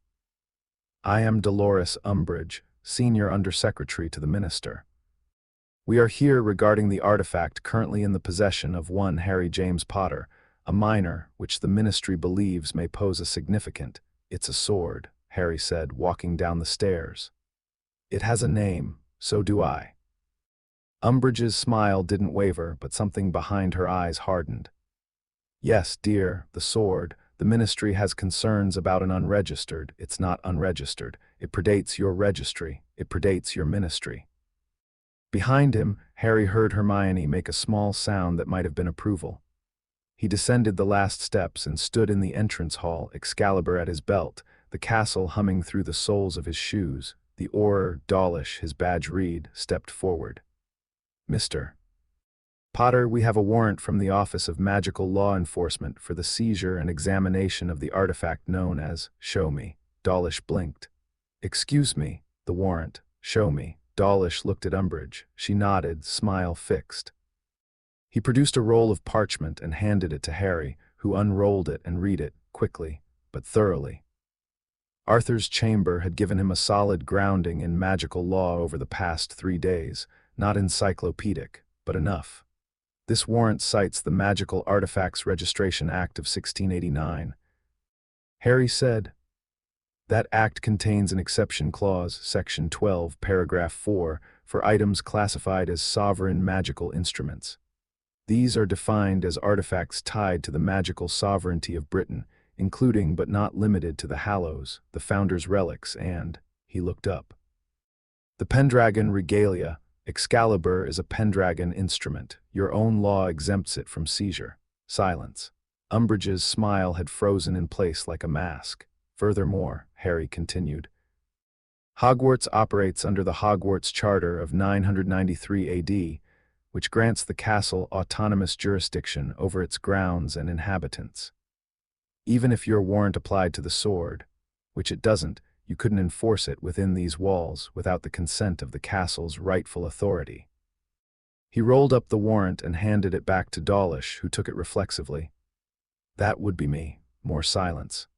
The crowd of students behind Harry had swelled 40, 50, more arriving every minute, packing the staircases and balconies. He could feel their attention like warmth on his back. "Mr. Potter," Umbridge said, and the sweetness in her voice had curdled slightly, "you are a child. An 11-year-old boy making claims about ancient laws that no serious legal scholar would. Then bring a serious legal scholar. I'll wait. The Ministry does not take orders from—" "I'm not giving orders, I'm stating facts. Your warrant doesn't apply. Your authority doesn't extend to Hogwarts in this matter, and I'm not surrendering my sword." Umbridge looked at Dumbledore. It was a revealing look, the kind that said, "Control your student." Dumbledore's expression remained pleasantly neutral. "I'm afraid Harry raises valid legal points, Dolores," Dumbledore said mildly. "The sovereign instruments exception is well established, and the Hogwarts Charter has never been successfully challenged." "The Hogwarts Charter refers to the authority of the headmaster, Dumbledore, not a first-year student." "Ah, but the Charter also recognizes the authority of the castle itself. And Hogwarts appears to have recognized Harry in a way that has no precedent, and therefore no established counter-argument." Umbridge's face went through several shades of pink that approached, then exceeded, the color of her cardigan. She turned back to Harry, and the sweet mask slipped just enough to show something cold and sharp underneath. "This is not over, Mr. Potter." "I know," Harry said. "But it's over for today." The delegation left. They didn't storm out, they were too professional for that, but there was a rigid fury in their movements, a collective humiliation that Harry could feel radiating off them like heat. Dawlish, the young Auror, paused at the doors and looked back at Harry with an expression that was difficult to read, not hostile exactly, but measuring. Then he turned and followed the others out. The castle doors closed behind them with a boom that echoed through the entrance hall, and the students erupted, cheering. Actual cheering from every house, Gryffindor loudest but Hufflepuff and Ravenclaw joining in, and even a few scattered Slytherins. The Weasley twins were leading some kind of chant that involved the word king and a creative number of profanities. A Ravenclaw prefect was wiping her eyes. Even the ghosts were applauding. Nearly headless Nick was doing a complicated aerial maneuver that kept almost dislocating his head. And the Grey Lady, Ravenclaw's ghost, was watching Harry with ancient silver eyes and an expression of something very close to recognition. Harry stood in the middle of it and felt, not triumph exactly, something steadier, something that settled into his chest like a stone dropping into water. He'd been pushed and he'd pushed back, and the ground beneath him had held. Dumbledore appeared at his elbow. A word, Harry. They stepped into an alcove off the entrance hall while the crowd dispersed, buzzing with excitement. McGonagall stood guard at the alcove's entrance, her expression daring anyone to interrupt. That was well handled. Dumbledore said, and his tone was genuine, no grandfatherly performance, no twinkling deflection. Your knowledge of the Artifacts Act was impressive. I've been reading, so I gather. Arthur's chamber, Harry looked at him sharply. You know about it, I know it exists. I have never been able to enter it. The castle's deepest rooms have been sealed since long before my tenure. But the wards shifted 3 days ago, I felt it. Something open that has been closed for a very long time. Dumbledore paused. I want you to know, Harry, that I am not your enemy. Then stop trying to manage me. A fair request. Old habits. The twinkle returned, briefly. You should know that the Ministry will not accept today's defeat gracefully. Fudge is under enormous pressure from people like Lucius Malfoy, who have spent decades building power on the assumption that no one would ever challenge the existing order. You've challenged it simply by existing. I didn't ask for this. No, nor did your mother ask to carry Pendragon blood. Nor did Arthur ask to pull the sword from the stone, the original stone, I mean. The mantle chooses, it always has. Dumbledore's blue eyes were serious, steady. But I urge you, Harry, do not stand alone. You are powerful, more powerful than you yet understand. But power without allies is just a target. I'm not alone. Your friends are admirable, but I mean allies of a different kind, people with political weight, institutional knowledge, the ability to counter the Ministry on its own ground. I can be that ally if you'll let me. Harry considered this. Dumbledore was many things, brilliant, manipulative, genuinely caring, strategically opaque. But he was also the most powerful wizard in Britain and the chief warlock of the Wisengamot, and Harry was 11 years old fighting a government. No more legilimency, Harry said. You have my word. And no more going over my head. If something concerns me, you tell me directly. Agreed. Then we're allies. They shook on it. Dumbledore's hand was warm, dry, stronger than it looked.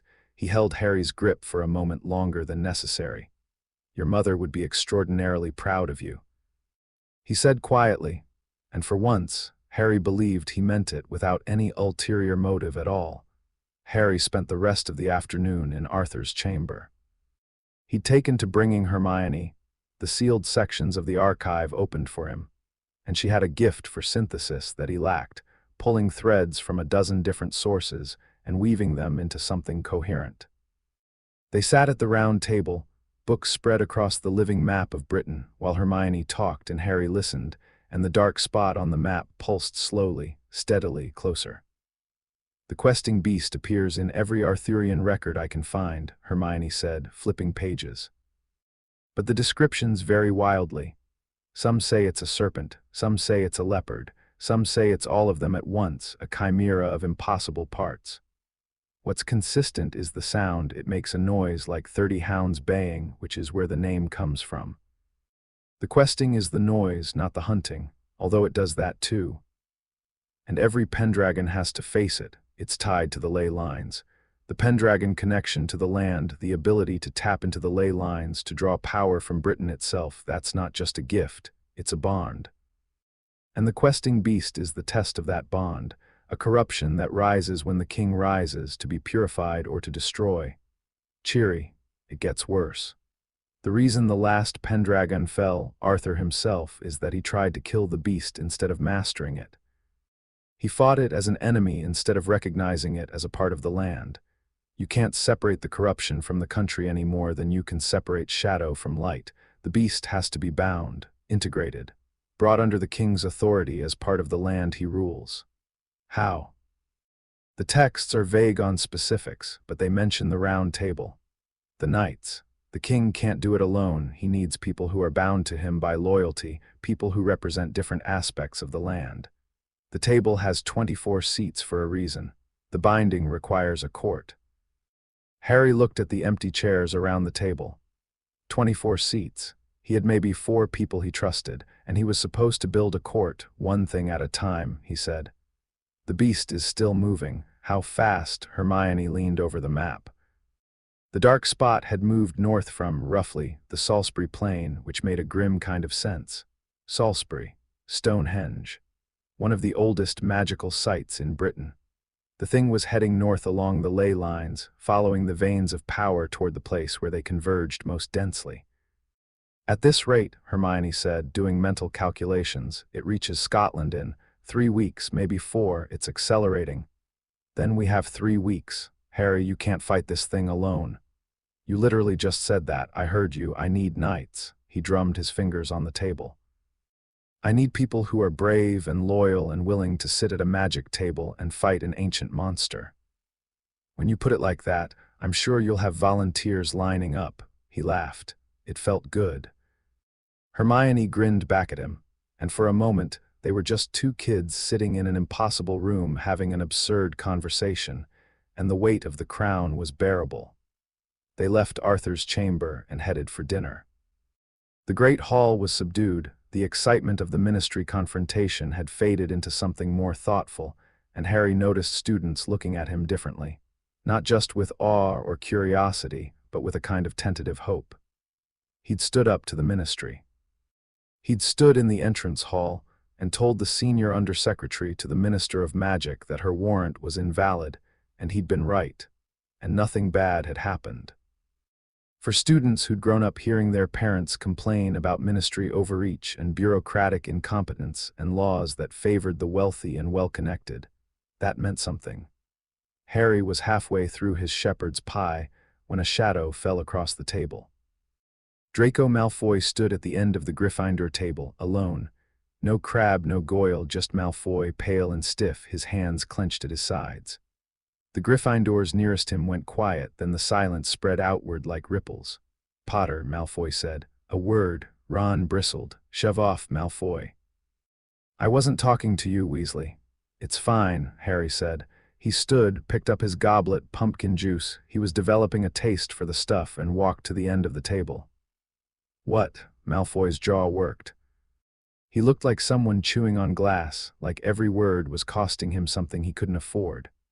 Up close, Harry could see that the arrogant mask was thinner than it looked. Underneath it, Malfoy was rattled. My father says you're a fraud, Malfoy said. He says the sword is a fake, the castle's recognition is a magical anomaly, and the Pendragon line is extinct. Is that what you think? I think I watched 12 suits of armor kneel to you. I think I saw the Pendragon crest appear on the ceiling. I think I watched you send a ministry delegation home with their tails between their legs using legal arguments that made Umbridge look like an idiot. Malfoy's voice was tight, controlled, but something was cracking underneath. My father has a seat on the Hogwarts Board of Governors. He has the ear of the minister. He's been telling me my entire life that the Malfoys are the closest thing magical Britain has to royalty. And then I showed up. And then you showed up. With a real crown, or close enough, they stared at each other. Malfoy's gray eyes were bright with something complicated, not hatred, not yet, though it could go that way. Right now it was just raw, unprocessed shock. His entire worldview had been appended in a single evening, and he was standing here, at the Gryffindor table, trying to make sense of it. "What do you want, Malfoy?" Harry asked, not unkindly. "I want to know if it's real." Harry drew Excalibur. Not aggressively, slowly, smoothly, the way you'd show something to someone who needed to see it. The blade caught the candle light and threw it across the great hall in ribbons of silver white. Students gasped. At the high table, McGonagall half rose from her chair. "Touch it," Harry said. Malfoy stared at the blade. His hand came up, trembling slightly, and his fingers brushed the flat of the sword. The reaction was immediate. The blade pulsed, not the warm golden pulse Harry felt, but a sharp, clear silver note like a bell struck once. Malfoy jerked his hand back. His eyes went wide. "It's real," he whispered. "Yeah, it read me. He stopped, swallowed hard. Whatever the sword had shown Malfoy in that single moment of contact, it had shaken him to his foundations. How? It's Excalibur. It knows things. Malfoy stood there, hand still half raised, and Harry watched something happen in real time, watched the cracks in Malfoy's mask widen, watched the certainties his father had built crumble just a fraction. Not enough, not yet, but the seed was planted. "Your father's wrong," Harry said quietly. "This isn't a fake, and I'm not a fraud, but I'm not your enemy either, Malfoy, not unless you make me one." Malfoy said nothing. He turned and walked back to the Slytherin table with his spine very straight and his hands still trembling.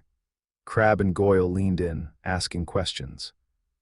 Malfoy ignored them. He sat staring at his plate without eating for the rest of dinner. "What did the sword show him?" Hermione asked when Harry sat back down. "I don't know exactly. Something true. That might be the cruelest thing you could do to a Malfoy." Ron said, and he wasn't entirely joking. After dinner, Harry didn't go to the common room. He told the others he needed to walk, and they let him go without argument. They were learning that he sometimes needed to be alone with the castle, to feel its presence without the noise of conversation layered on top. He walked the corridors. The castle was quiet at this hour, the stone warm under his feet, the torches burning low. Portraits whispered as he passed, not about him, but to him. A medieval witch in a gilt frame murmured, "The North Tower, my lord, the stars are clear tonight." A knight in a painting of a battlefield said, "Your Majesty," and saluted with a broadsword. A landscape painting of rolling green hills seemed to shift as he walked by, the hills rearranging themselves to show him a path leading south, where the dark spot pulsed. He climbed to the astronomy tower. The medieval witch was right. The sky was crystalline, thick with stars, the Milky Way a river of light overhead. Harry leaned on the parapet and breathed cold air and felt the castle beneath him, around him, part of him, footsteps on the stairs. Harry didn't turn. The castle had already told him who it was. "You shouldn't be out of bed, Professor," Harry said. Snape emerged from the stairwell, cloak wrapped tight against the cold, looking moderately offended at being told off by an 11-year-old. "Neither should you, Potter. The castle doesn't mind." "The castle is not the school. There are rules. And then there are older rules." Harry turned to look at Snape. "You didn't come up here to enforce curfew." Snape came to the parapet and stood beside him. For a long moment they looked out at the dark grounds together, the forbidden forest a mass of shadow, the lake a sheet of black glass, Hogsmeade a scatter of warm lights in the valley below. "I read the prophet today," Snape said. "Everyone did. Lucius Malfoy is quoted extensively. His public position is that you're a fraud. His private position, I suspect, is far more nuanced. Lucius is many things, but stupid is not one of them. He knows the sword is real. He knows the recognition is real. Which means he's not trying to disprove you, he's trying to discredit you before you become too established to challenge. I figured that out. Did you also figure out that Lucius Malfoy was a Death Eater?" Harry turned. Snape's face was unreadable in the starlight. "Voldemort." Snape continued, and his voice was steady on the name in a way most people's wasn't. "Sought the Pendragon bloodline. I was not in his inner circle when the search began, but I learned later he had researchers, historians, tracking the Pendragon lineage through squib branches and lost records. He found something, I never learned exactly what, but but shortly after, he changed targets.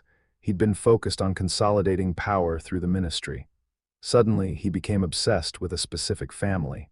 My parents, your parents. The Potters were a known magical bloodline, old, respected, but not unusually powerful.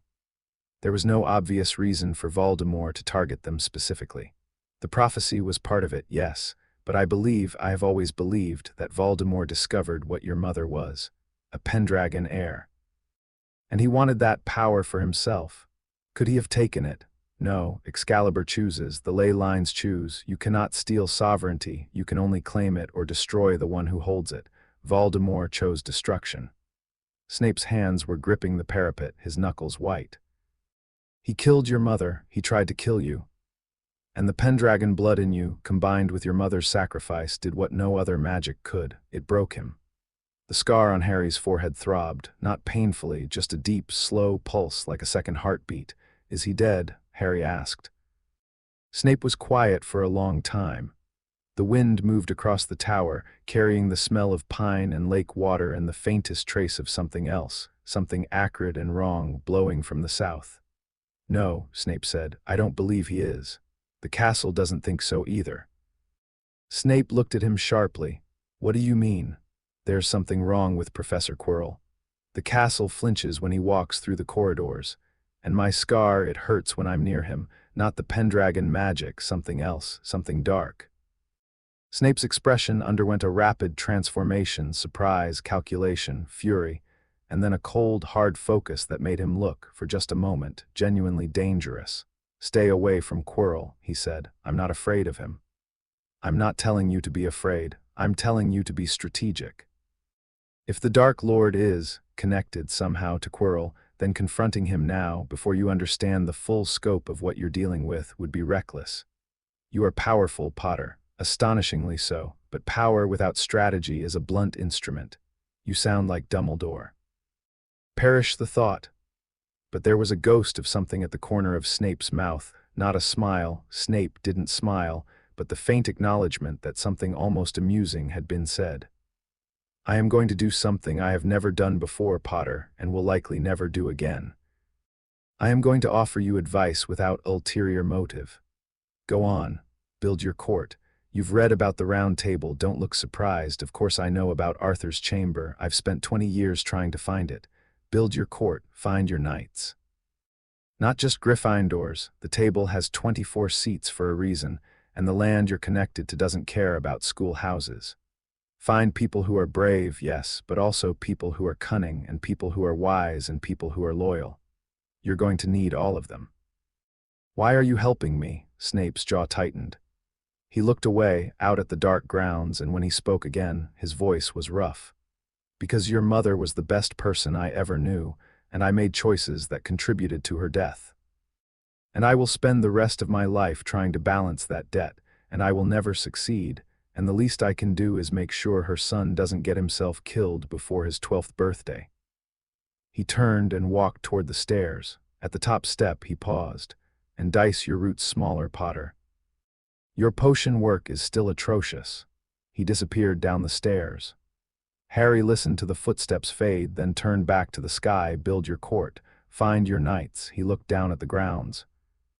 The forbidden forest was dark and deep, and somewhere in it, Harry could feel it through the ley lines, the centaurs were restless. They'd been agitated all week. Hagrid had mentioned it in passing, a worried look on his big face. Centaurs don't spook easy, he'd said. Something's got him rattled. Harry knew what it was. The questing beast, still distant, still south, but the ripples of its approach were spreading through the ley lines like tremors before an earthquake. The forest creatures felt it. The centaurs, with their deep connection to the stars and the natural world, felt it most of all. He descended from the tower and took a route through the castle that no one else could have found. A passage behind a tapestry on the 5th floor that led to a staircase that led to a corridor that hadn't been walked in 200 years. The castle showed him these things casually, the way a host shows a guest around a house. And here's the shortcut to the kitchens. And here's the room where Rowena Ravenclaw kept her library, and here's the passage that leads to the edge of the forest. He emerged through a concealed door at the base of the castle's east wall, near the greenhouses. The night air was cold and sharp. The forest stood before him, a wall of darkness. Harry walked to the tree line. Not into the forest, just to its edge, where the manicured grounds gave way to wild more actions. Request aborted. Write the next chapter now. Chapter 3. Knights and Knaves. The first week bled into the second, and Harry Potter stopped being a novelty and became a fact. That was the thing about Hogwarts, even miracles got normalized eventually. The suits of armor still knelt when he passed, but students had stopped gaping at it. The castle still hummed for him, doors opening before he reached them, staircases holding steady under his feet while they spun for everyone else. But people just worked it into their mental map of the world. Potter's weird, Potter's got a sword. The castle likes Potter, pass the marmalade. Harry used the normalcy like cover. While the school settled into routine around him, classes, homework, Quidditch chatter, the small dramas of 11-year-olds learning to live away from home, he was working. Every morning before dawn, he descended to Arthur's chamber and read. Every evening after dinner, he practiced, not the curriculum, not Wingardium Leviosa and matchstick to needle. He practiced reaching into the ley lines and pulling power through Excalibur, shaping it, directing it, learning what he could do. The answer, increasingly, was a lot. On Tuesday of the second week, he shattered every window in the Charms classroom by sneezing. Flitwick had to spend 20 minutes on repairs while Harry apologized profusely, and the other students picked glass out of their hair. On Wednesday, he accidentally turned the entire Transfiguration corridor's floor to polished marble for 3 hours because he'd been thinking about the Roman sections of Arthur's chamber while walking to class. On Thursday, during herbology, he touched a venomous tentacula that was trying to strangle Neville, and the plant not only released its grip, but flowered, enormous, beautiful crimson blooms erupting from every tendril, filling the greenhouse with a scent like summer meadows. Professor Sprout had stood there with her mouth open, secateurs dangling forgotten from one hand, and then quietly asked Harry not to touch any more of her plants unless she was ready with a camera. The power was growing. Every day, the connection to the ley lines deepened, and every day, more of that ancient Pendragon magic filtered through him. He could feel the weather now, not predict it, feel it, the pressure systems and wind currents and approaching storms as physical sensations across his skin. He could feel the creatures in the forest, the Thestrals in their hollow, the centaurs in their camps, the spiders in their colony deep in the dark trees. He could feel the lake and the giant squid in it and the merpeople in their village at the bottom. Hogwarts and its grounds were becoming an extension of his body, and the amount of information pouring into him was staggering. Hermione helped him organize it. She'd taken to carrying a second bag, the first for school supplies, the second for what she called the Pendragon files. A growing collection of notes, charts, timelines, and cross-references that mapped everything Harry was discovering. She'd commandeered a section of the round table in Arthur's chamber as her workspace, and it was already buried in parchment. You need to learn occlumency. She told him on Friday morning while they sat in the chamber before breakfast. Not for defense, the sword handles that, but for organization. You're receiving more sensory input than a human brain is designed to process. If you don't learn to filter it, you'll go mad. Cheery thought before breakfast. I'm serious. The Pendragon records mention this. Arthur had the same problem. Merlin taught him mental architecture, ways to categorize and compartmentalize the ley line input so it doesn't overwhelm conscious thought. Great, I'll ask Merlin. Oh, wait. Hermione gave him a look that could have withered the venomous tentacula. There are instructions in the archive, section 12, shelf 9, the blue binding. I've already bookmarked the relevant pages. What would I do without you? Drown in sensory data and fail your potion's homework. She wasn't wrong about the potion's homework. For all the castle's gifts, Harry's actual classwork was suffering. He could channel ancient magic through a legendary sword, but he still couldn't write a 12-inch essay on the properties of Moonstone without getting distracted by the feeling of 300 students' emotions pressing against his awareness like background noise. His handwriting was terrible. His essays wandered. Snape had given him a T on his last assignment with the note in red ink. A king who cannot organize his thoughts on parchment will not organize them on a battlefield. Rewrite, he'd rewritten it. It got a D. Progress. Ron was handling things better than Harry had expected. The jealousy was still there, Ron didn't hide it, and Harry appreciated the honesty, but it had settled into something more like wry acceptance. Ron's gift, it turned out, was strategic thinking. He'd beaten Harry at chess 4 times that week, and on the last occasion, Harry had been unconsciously feeding ley-line-enhanced tactical analysis into his play. Ron had still won in 11 moves. "You think like a bulldozer," Ron said, resetting the pieces. "Lots of power, no finesse. You try to overwhelm. Chess is about patience, sacrifice, making the other person think they're winning right up until they're not." Sounds like something a Slytherin would say. Sounds like something a winner would say. Again, Neville was changing too. It was subtle, he still tripped over things, still lost his toad daily, still went red when teachers called on him. But there was something harder forming beneath the softness. He'd started coming to Arthur's chamber with Harry and Hermione in the mornings, not to research but to sit at the round table and listen. And sometimes, when Harry was struggling with a concept or a decision, Neville would say something quiet and startlingly perceptive that cut right to the heart of the matter. "You're overthinking the ministry thing," Neville said on Saturday morning, while Harry was stewing over the latest Prophet article. Fudge had given a press conference calling for calm and measured investigation of certain claims being made at Hogwarts, which was politician speak for "I'm coming for you, kid."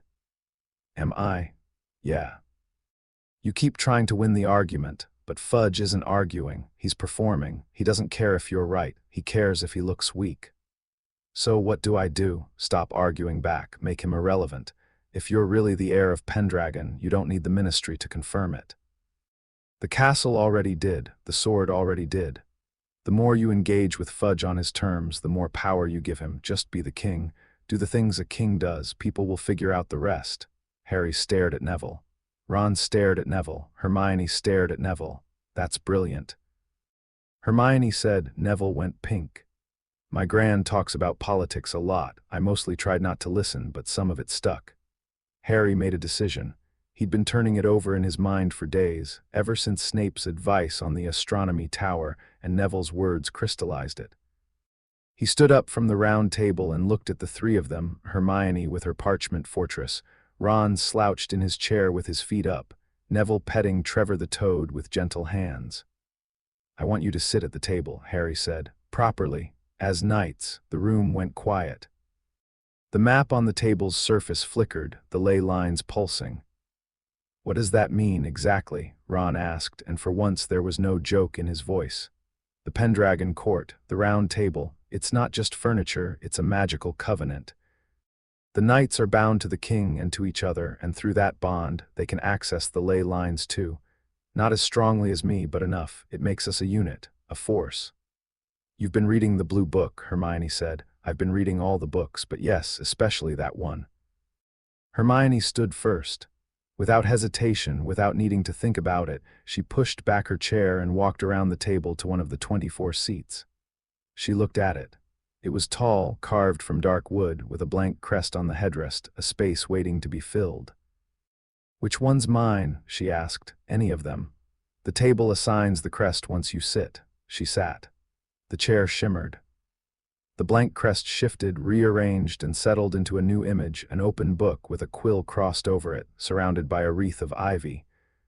Below it, carved into the wood in elegant script, Dame Hermione, the keeper of knowledge. "Oh," Hermione whispered. She touched the crest with her fingertips, and a tear ran down her cheek. Neville went next. He set Trevor carefully on the table. The Toad sat perfectly still, as if he understood the gravity of the moment, and walked to a seat. He hesitated. Then he sat, shoulders square, jaw set, and the crest formed, a lion rampant but gentler than the Pendragon lion, wreathed in leaves and flowers.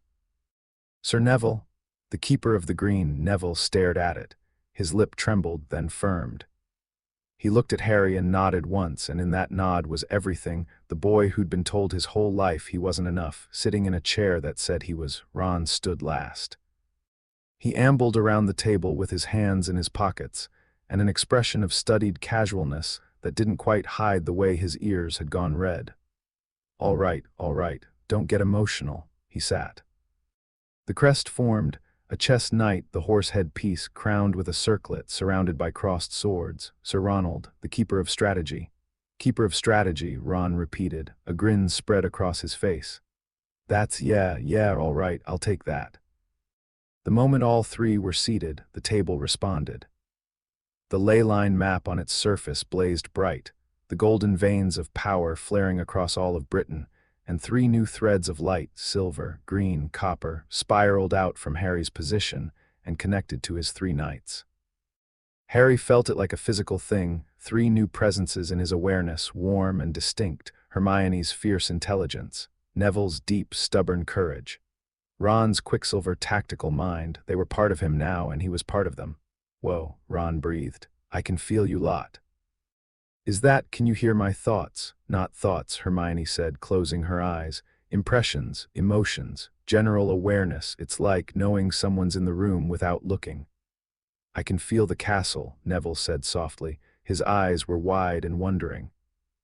The greenhouses, the plants, I can feel them growing. That's the ley lines, Harry said, filtered through the table. Each of you will connect to the aspect of the land that matches your crest. Hermione, you'll start feeling the castle's knowledge, the library, the archives, the recorded memory. Neville, the living things, plants, creatures, the forest. Ron, the defenses, Ron said. He was sitting very still, his eyes unfocused. I can feel the wards, the boundaries. It's like a chessboard, I can see where all the pieces are. His eyes snapped to Harry. There's something south. Something wrong, moving north, the questing beast. How long have you known about this? Since the first night. It's been on the map since I found this chamber. Ron's expression shifted into something Harry hadn't seen before, pure tactical assessment, every trace of humor gone. Show me. Harry touched the table. The map zoomed out, showing Britain in its entirety, the ley lines glowing gold, and there, halfway between London and the Scottish border, a dark stain on the network, pulsing, moving, corrupting the lines it touched. It's following the A1 ley line, Ron said. The main artery. Look, it's not just traveling north, it's feeding. Every ley line it crosses, it drains. See the dimming. The lines behind it are weaker than the ones ahead. I hadn't noticed that, Hermione said, leaning forward. You're right. The corruption isn't just localized, it's spreading laterally as it moves, like an infection. How long until it reaches Hogwarts? Ron asked. 2 weeks, Hermione said. Maybe less if it keeps accelerating. Can we fight it outside the castle, intercept it before it gets here? We're 11. Neville pointed out. We're 11 with a legendary sword, ley line magic, and a castle that does what we tell it, Ron countered. But fair point. Harry, can you fight this thing? I can fight it. I don't think I can beat it yet. The records say it has to be bound, not killed, and the binding requires the full court. 3 knights isn't enough. Then we need more people. They looked at each other around the table, 4 children with ancient titles and a problem the size of Britain. The candles in Arthur's chamber flickered. The map pulsed. We need more people, Harry agreed. Finding them was harder than he'd expected. The round table wasn't just a political symbol, it was a magical filter, and it was picky. Harry spent the next week quietly evaluating potential candidates, reaching out through the ley line network to feel the magical signatures of students who might be compatible. Fred and George Weasley were the first he approached. He found them in an abandoned classroom on the 4th floor, huddled over a cauldron that was emitting sparks in 3 colors and a smell like burning rubber. Gentlemen, Harry said from the doorway. They looked up simultaneously. The effect was slightly eerie, like watching a person in a mirror.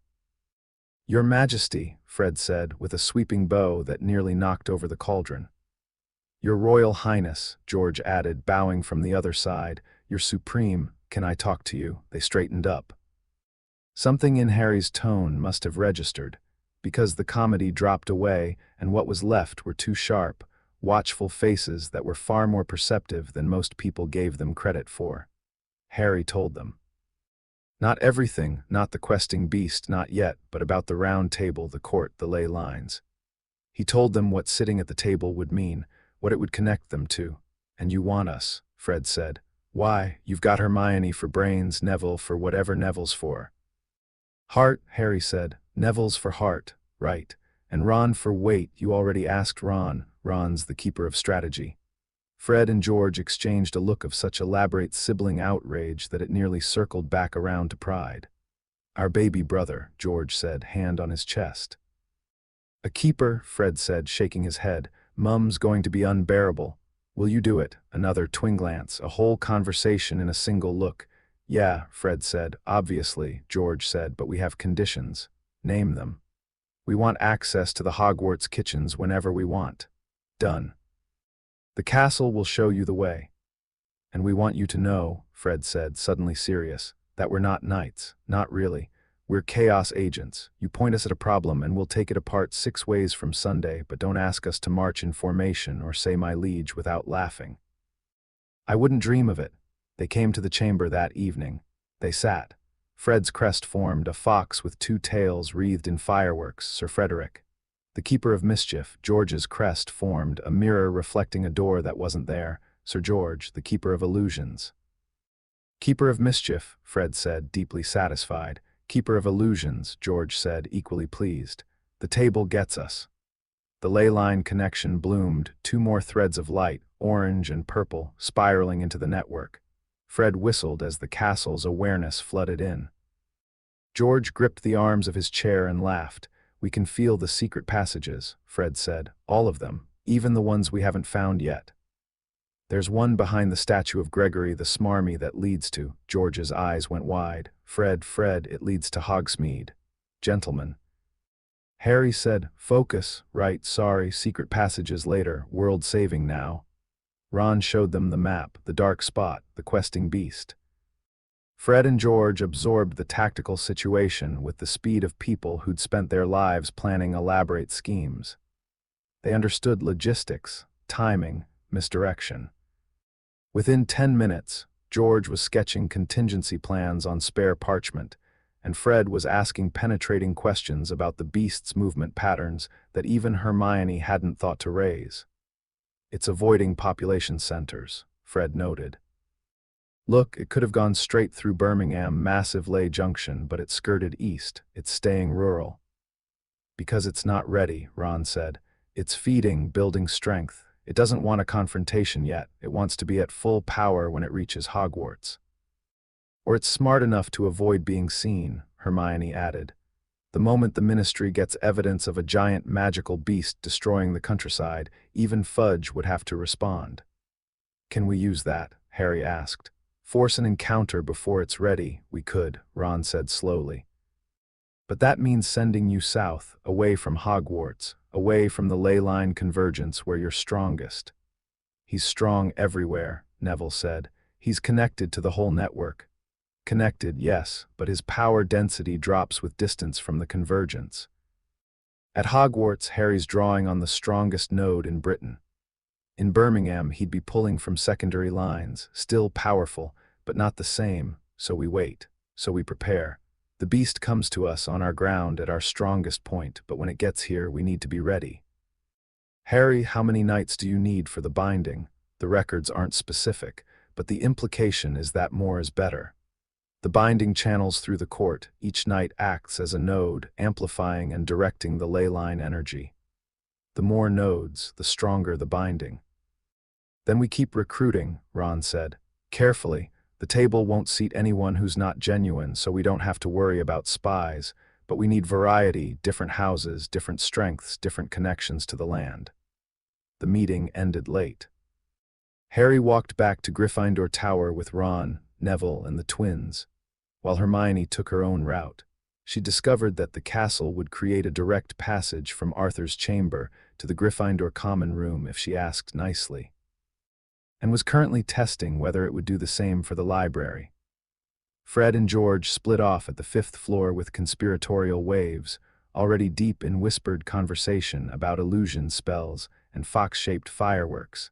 Harry was almost at the portrait hole when the castle pulsed.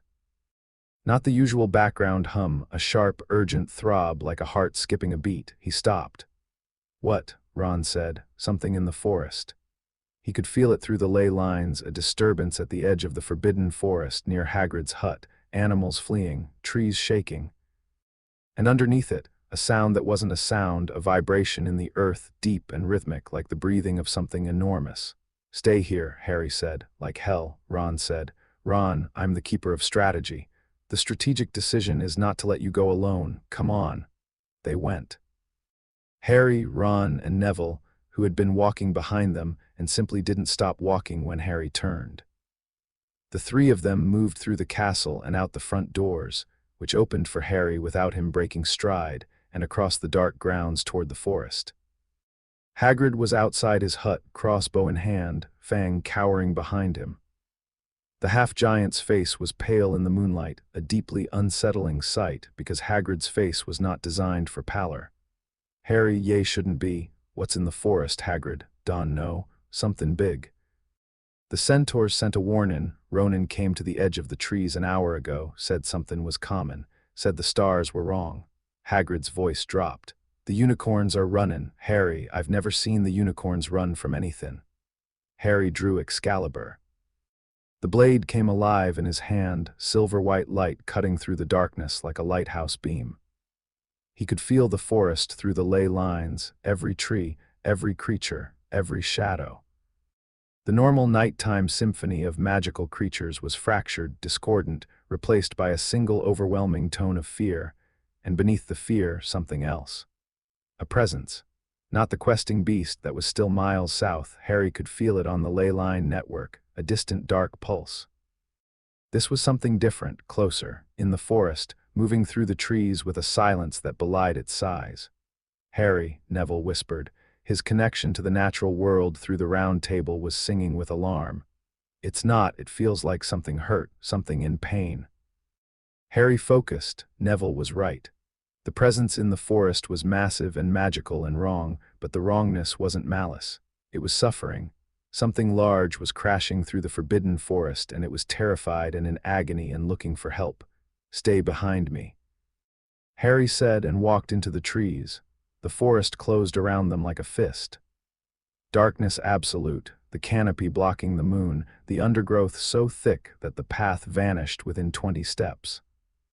Harry held Excalibur high, and the sword's light carved a tunnel of silver through the black, illuminating twisted trunks and gnarled roots, and the bright, frightened eyes of creatures hiding in the brush. They walked for 5 minutes. 10. The sound grew louder, crashing, breaking, the snap of branches and the thud of something heavy striking earth. And then, between one step and the next, Harry felt it clearly through the ley lines. The creature's magical signature, bright and pure and savagely corrupted, like a clean river choked with oil. They burst into a clearing and found it, a unicorn. Full-grown, magnificent, its coat the color of fresh snow and its horn a spiral of pearlescent silver. But something was wrong. Dark lines crawled across its body like veins of shadow, pulsing with a sick, oily rhythm. The creature was thrashing, its hooves tearing up the earth, its breath coming in great heaving gasps. And where the dark lines were thickest, across its flanks, its chest, its throat, the white fur was turning gray, then black, as if the light was being drained out of it. "It's being corrupted." Hermione's voice said in Harry's head, not telepathy, but the round table bond carrying her sudden, sharp understanding across the distance. She was in the common room, feeling what they felt through the network. The ley lines, whatever's contaminating them, is spreading to the creatures. "Harry, unicorns are ley line sensitive. They're like canaries in a mine." The unicorn saw Harry, saw the sword. Its wild, rolling eyes locked onto the blade, and it screamed, a sound that was nothing like the gentle creatures in storybooks. A raw, anguished shriek that echoed through the forest and sent birds erupting from the canopy a mile away. Then it charged. Ron grabbed Neville and threw them both sideways. Harry stood his ground. The unicorn bore down on him, horn lowered, half a ton of magical creature driven mad with pain, and Harry planted his feet and raised Excalibur and did the only thing that felt right. He poured ley line energy through the blade and into the ground. The clearing exploded with golden light. Every ley line within 100 yards flared to full brightness, the earth itself blazing through the leaf litter and the moss. A web of living gold that spread outward from Harry's feet like ripples in a pond. The light hit the unicorn and the creature skidded to a halt, hooves gouging the glowing earth, and the dark lines on its body recoiled. Harry stepped forward. The unicorn trembled, its legs shaking, but it didn't run. He reached out with his left hand, slowly, carefully, and placed his palm flat against its neck. The fur was cold where the corruption had spread, unnaturally cold, and the dark veins writhed under his touch like living things. "Easy," Harry murmured. "Easy, I've got you." He pushed. Not physically, magically, through the ley lines, through Excalibur, through the Pendragon connection that made the land itself his to command. Clean energy flooded through his hand and into the unicorn, golden and warm, and wherever it went, the corruption broke apart. The dark lines shattered like ice, dissolving into wisps of shadow that the ley line light consumed. The gray fur whitened, the black fur whitened, the unicorn's breathing steadied, slowed, deepened. The creature's legs gave out and it sank to the forest floor, its head coming to rest against Harry's chest. It was trembling, exhausted, but clean. The corruption was gone. The dark veins were gone. It was just a unicorn again, beautiful, shining, alive. Harry knelt with it, one hand on its neck, Excalibur planted in the earth beside him, the clearing awash in golden light. He could feel the effort it had taken, not as exhaustion exactly, but as a stretching, like a muscle being used for the first time. The ley lines had responded to him. He'd commanded them, and they'd obeyed, and the corruption had broken. But it was only one unicorn. And the source of the corruption was still out there, still moving north, and the ley lines it had already touched were still contaminated, and there would be more creatures suffering in more forests, and he couldn't be everywhere at once. "Harry," Ron said from the edge of the clearing. His voice was odd, awed, and worried in equal measure. "Look." Harry looked up. The forest around the clearing had changed. The trees nearest the ley line burst were different, taller, straighter, their bark smoother and their leaves a deeper green. Flowers had erupted from the undergrowth where the golden light had touched it, wild flowers, impossible in October, blooming in profusion. And at the edges of the clearing, watching from the shadows, were eyes. Dozens of them. Forest creatures drawn by the light, deer, foxes, bowtruckles, the straal with its leathery wings folded, and beyond them, standing in a line among the ancient trees, centaurs. 5 of them. Tall, muscular, their horse bodies dappled in the sword light, their human faces grave and watchful. The nearest Palomino, golden-haired with the bearing of a leader, stepped forward into the clearing. "We have watched the stars for 1,000 years, the centaur said. His voice was deep, resonant, carrying the weight of ages. "We watched for this night. I'm Harry." Harry said, "Because what else do you say to a centaur who's been waiting a millennium for you? We know who you are, son of Pendragon." The centaur lowered his great head, not a bow exactly, but an acknowledgement, one power recognizing another. "I am Firens. My herd has guarded this forest since Arthur's time. We are watchers, keepers of the star roads and the deep ways. You know about the questing beast. We feel it. A blight on the old roads. It feeds as it travels, and the land sickens behind it." Firens' eyes, bright blue, unnervingly human in his equine face, met Harry's. "The stars say you will face it. The stars do not say you will win." "The stars don't know me very well yet." Something shifted in Firens' expression. Not a smile, centaurs didn't smile, but a loosening, a fractional easing of the ancient gravity. "Mars is bright tonight, young king. It has been bright for weeks. War comes. The only question is whether you will be ready. How can I get ready? The binding you seek, the mastery of the beast, requires more than power, more than courage. It requires understanding. The beast is not separate from the land. It is the land's shadow, the corruption that exists wherever there is purity, the darkness that defines the light. You cannot destroy it any more than you can destroy night. You must hold it, contain it, make it serve the balance. Everyone keeps telling me what I need to do. Nobody tells me how. Because the how is yours to discover. Every Pendragon finds their own way. Every king remakes the covenant in their own image. Fyarn stepped back. But I will tell you this. The beast fears the court more than the king. A king alone is powerful. A king with knights is a kingdom. And a kingdom is a living thing, with roots in the earth and branches in the sky, and the beast cannot consume a living thing that is whole. I'm building the court. Build faster.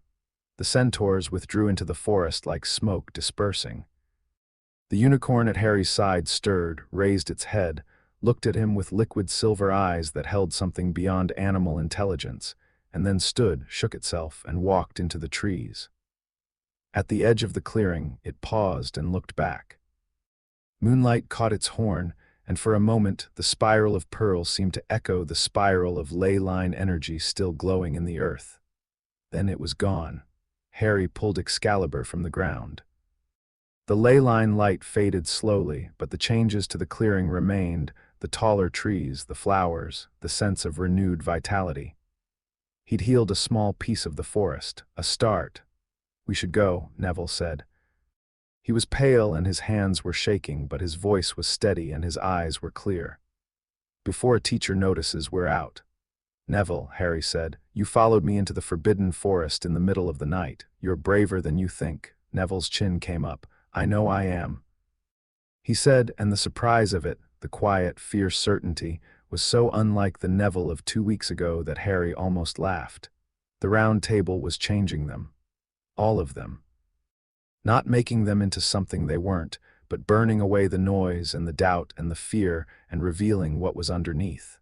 They made it back to the castle without being caught.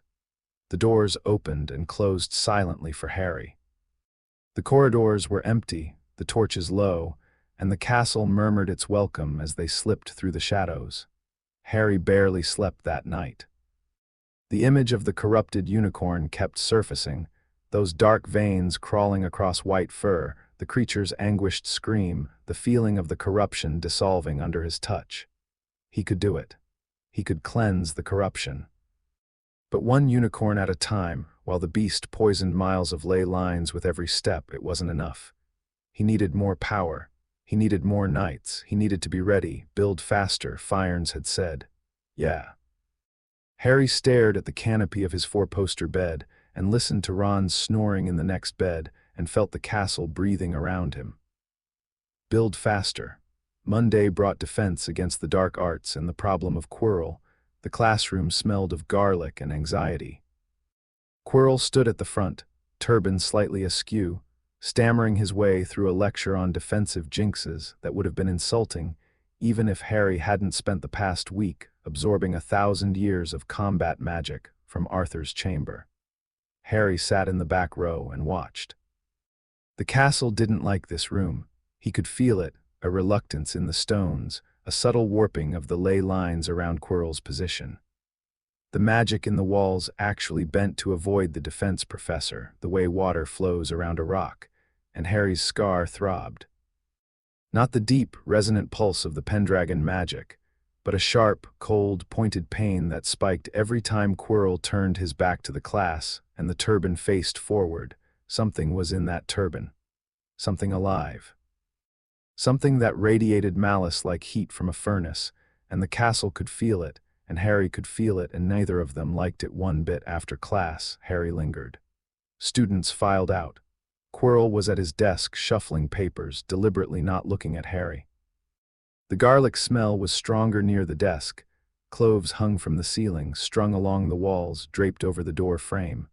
Protection against vampires, Quirrell claimed. Harry didn't buy it, Professor, Harry said. Quirrell flinched. Why, yes, Mr. Peapotter. I have a question about defensive magic, of C-Course. What would you like to know? Harry stepped closer. The scar pain intensified. The sword at his belt hummed, not the warm resonance of the ley lines, but a sharp, warning note, like a blade being drawn across a whetstone. What's in your turban, Professor? The stammering stopped. Just for a second, a flicker, a crack in the performance, and in that second, Quirrell's eyes went flat and cold and utterly unlike the nervous wreck he pretended to be. Then the mask snapped back. "I don't know what you mean, Mr. Potter, it's just a turban. A gift from an African prince. The castle doesn't like you. It pulls away when you walk through the corridors. The ley lines warp around you. And my scar, this scar, the one Voldemort gave me, burns when I'm near you." Harry held Quirrell's gaze. "So I'll ask again, what's in your turban?" Quirrell stared at him. The mask wavered. Behind the watery eyes and the nervous twitch, something looked out at Harry, something cold, something old, something that recognized what it was seeing and hated it. "You should be careful, Mr. Potter." Quirrell whispered, and the stammer was gone from his voice now, replaced by something harder. "There are things in this castle more dangerous than a stuttering teacher." "I know," Harry said. "I'm one of them." He turned and walked out. Behind him, he heard Quirrell let out a long, shaking breath, and then, so faintly he almost missed it, a second voice. Not Quirrell's. Higher, colder, a hiss that carried words Harry couldn't quite make out. Coming from the back of Quirrell's head, Harry's hand went to Excalibur's hilt. The sword pulsed, ready, eager. Whatever was hiding in that turban, the sword wanted to fight it, but Snape's words echoed, "Power without strategy is a blunt instrument." Harry didn't know what Quirrell was, didn't know what was attached to him, didn't know what would happen if he forced a confrontation now, so he filed it away. Added it to the growing list of threats, the ministry, the questing beast, the thing in Quirrell's turban, one problem at a time. Build the court, prepare for the beast. Deal with Quirrell when he understood the situation better. In the meantime, he had knights to recruit. The next candidate found him. Susan Bones, a quiet Hufflepuff with red hair and a thoughtful face, approached Harry in the library on Wednesday afternoon. She sat down across from him, folded her hands on the table, and said, "My aunt is Amelia Bones. She runs the Department of Magical Law Enforcement. She's the most honest person at the ministry, and she told me to tell you that not everyone in the government is your enemy." Harry looked at her. And I can feel the ley lines. I've been able to feel them since the night you drew the sword. I don't know why. I thought I was imagining it, but I described what I was feeling to Hermione Granger, and she got very excited and told me to talk to you." "What do you feel, Justice?" Susan said simply, "I feel when things are right and when they're wrong. I felt it when the ministry came, the wrongness of what they were trying to do, and I feel it now in the forest. Something's coming and it's wrong, and I want to help fix it." She sat at the table that evening. Her crest formed, a set of balanced scales wreathed in sunflowers. Dame Susan, the keeper of justice. 2 days later, Terry Boot from Ravenclaw, a wiry boy with sharp eyes and a sharper mind, came to Harry with a stack of research notes on ley line theory that made even Hermione whistle in admiration. "I've been mapping the corruption spread," Terry said, laying out his charts. "Using astronomical observation and magical resonance measurement. The beast's contamination pattern isn't random, it's targeting specific nodes, junctions where multiple ley lines meet. If it reaches the node at York, it'll have access to the entire northern network." He sat at the table. His crest, a compass, rose surrounded by stars, Sir Terence, the keeper of navigation. And then, on Friday, the strangest recruit of all. Harry was in Arthur's chamber alone, late at night, reading through a dense section on the original Pendragon binding ritual. The chamber was quiet, the ley line map glowing softly on the table's surface, and he was so absorbed in the text that he almost didn't feel the presence at the door. Almost. He looked up. Standing in the doorway, bathed in the golden light of the chamber, was Draco Malfoy. Malfoy was in his pajamas. His blonde hair was disheveled, his eyes were red-rimmed, and he was clutching a piece of parchment in one white-knuckled fist. He looked like he hadn't slept in days. "How did you get in here?" Harry asked, not hostile, genuinely curious. The chamber only opened for him. "I don't know," Malfoy said, and his voice was raw. "I was walking. I couldn't sleep. I've been walking the corridors at night for a week. The castle keeps showing me things. Passages I didn't know existed, rooms that shouldn't be there, and tonight it led me here." He looked around the chamber with haunted eyes. What is this place? Arthur's chamber, the real one, beneath the castle. Malfoy's gaze found the round table, the map, the occupied chairs with their crests, the empty chairs still waiting. His hand holding the parchment was trembling. My father sent me a letter, Malfoy said. He told me to stay away from you. He told me the Pendragon claim is a fraud. He told me the Malfoy family has always been. His voice cracked. He stopped, started again. I touched the sword, Potter, in the Great Hall, remember? I remember. It showed me something. I've been trying to forget it for 2 weeks and I can't. It showed me. He closed his eyes. It showed me my father on his knees, in a mask, bowing to, he couldn't say the name. And it showed me my family crest, the Malfoy crest. And underneath it, it showed me what the crest used to be before my ancestors changed it. Before his eyes opened. They were bright with unshed tears and furious pride and something else, something that looked very much like the anguish of a boy whose entire identity had just been pulled apart. The original Malfoy crest had a dragon on it, a Pendragon dragon. My family were knights, Potter. 1,000 years ago, they were part of the court, and then they left. They abandoned the oath and they changed the crest, and they spent the next millennium pretending they were better than everyone else because they couldn't face what they'd given up. The chamber was very quiet. The castle led you here, Harry said. Yes. It doesn't do that by accident, I know.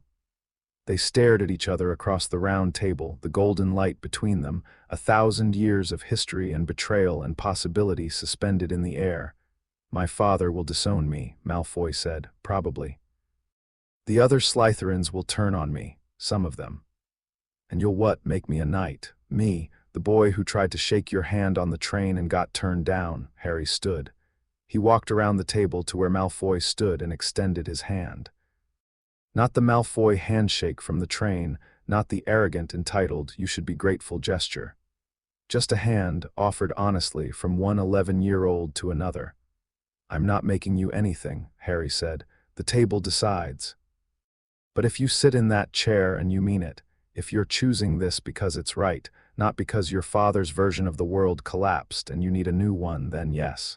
You'd be welcome. Malfoy looked at Harry's hand. The parchment, his father's letter, slipped from his fingers and drifted to the floor. He took a breath. He let it out. He took Harry's hand and gripped it, hard, and his palm was cold and clammy, and his jaw was clenched tight against whatever was happening behind his eyes. It's right. Malfoy said, I don't know how I know that, but it's right. Then sit. Malfoy walked to an empty chair. He stood before it for a long moment, hand on the carved back, head bowed. Then he sat, the crest formed slowly. A dragon, silver, coiled fierce, wreathed in ice and fire. Below it, Sir Draco, the Keeper of Redemption. Malfoy stared at the words. His jaw worked.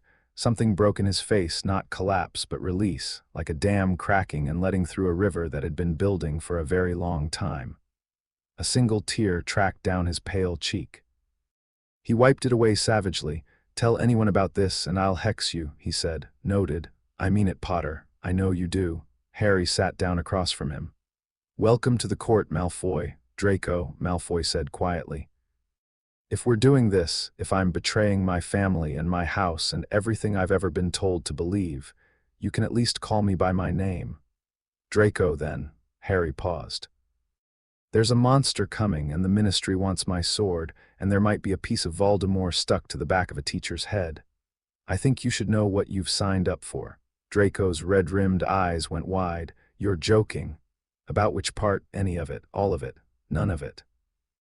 Draco leaned back in his chair now, the Keeper of Redemption's chair with its silver dragon and its terrible, wonderful title, and let out a long breath. Well, he said, at least it won't be boring. The next day was Saturday. Harry called a full meeting of the court in Arthur's chamber, the first time all 9 of them were gathered around the table together. Harry at the head, though the table was round, it had a head, because the ley lines converged most strongly at one seat, and that seat was his. Hermione to his left, Ron to his right, Neville beside Hermione, Fred and George flanking Ron, Susan Bones next to Neville, Terry Boot next to George, and Draco at the far side of the table, sitting stiffly upright and avoiding everyone's eyes. The reaction to Draco's presence was mixed. "You're joking," Ron said flatly, staring at Malfoy. "That's what I said," Draco muttered. "The table accepted him," Harry said. "That's enough. The table doesn't know he called Hermione the table knows everything about everyone who sits in it," Hermione said calmly. "It read me too, Ron. All my insecurities, all my flaws, all the times I've been petty or cruel or small, it still gave me my crest.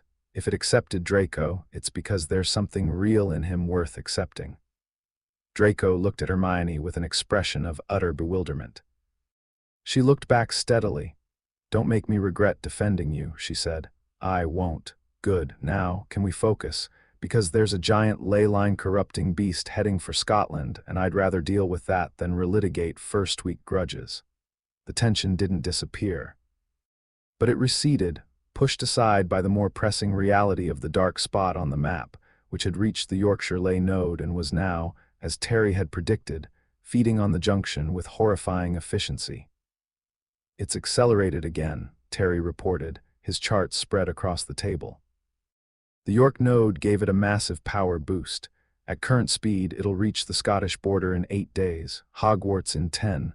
"Can we slow it down?" Harry asked. "Theoretically. If we could cleanse the ley lines ahead of it, deny it fuel, it would have to travel on its own power, which is slower. But that would mean reaching the ley nodes before it does and purifying them. The nearest uncontaminated node in its path is," Terry consulted his charts, "Newcastle, 300 miles south. I can't leave Hogwarts for 300 miles. You don't have to." Hermione leaned forward. "Harry, you cleansed the unicorn by channeling leyline energy through Excalibur. You did it locally, in the forest, but the leyline network connects all of Britain. In theory, with enough power and enough focus, you could send a purification pulse along the lines from right here." "In theory." The Pendragon records describe Arthur doing exactly this, projecting his will along the ley lines to affect distant locations. It's called the King's Reach, but it requires enormous concentration and power, and it's never been done by an untrained heir. "I'll train, in 8 days. I'll train fast." Ron was looking at the map with narrowed eyes. "There's another option," he said. "We don't just purify nodes, we fortify them. The ley junctions are natural defensive positions like castles on hilltops. If Harry can push enough clean energy into a node, he might be able to create a barrier, force the beast to go around, take a longer route, buy us time." "That's actually brilliant," Terry said, pulling out fresh parchment. "If we map the optimal barrier positions, here and here and here." He started sketching furiously. "We could create a defensive corridor, funnel the beast onto a path that keeps it away from major nodes and forces it to approach Hogwarts from the northeast, where the ley lines are thinnest. And where the castle's wards are strongest," Ron added. "The northeastern approach crosses the Hogwarts boundary at the lakeshore, where the mermaid wards add an extra defensive layer." They were doing it. Harry watched them work, Terry mapping, Ron strategizing, Hermione cross-referencing with historical records, Susan asking sharp questions about legal precedent in case the Ministry tried to intervene during a battle, Fred and George offering increasingly creative suggestions for traps and diversions, Neville quietly noting which natural features along the northeastern approach could be used for cover and concealment. Draco sitting in tense silence until Ron asked him a direct question about Slytherin defensive ward theory, at which point he answered with a precision and depth of knowledge that made Ron blink. "Where'd you learn that?" Ron asked. "My father has one of the largest magical libraries in Britain." Draco said, "I actually read the books, unlike some heirs." Ron opened his mouth, closed it, and said, "Fair enough." The plan took shape over hours. By mid-afternoon, they had a strategy. Harry would spend the next week training the King's Reach, learning to project his will along the ley lines over distance. The court would support him through the round table bond, each night amplifying and stabilizing his power from their seat. Terry would continue tracking the beast's movement and adjusting the barrier plan in real time. Ron would coordinate the tactical response. And when the beast finally arrived at Hogwarts, They would meet it on the northeastern shore with the full power of the court and the convergence behind them. "It's a good plan," Harry said, "but it depends on me learning something in a week that Arthur took years to master." "Arthur didn't have a court helping him learn," Hermione said. "He learned alone with only Merlin to guide him.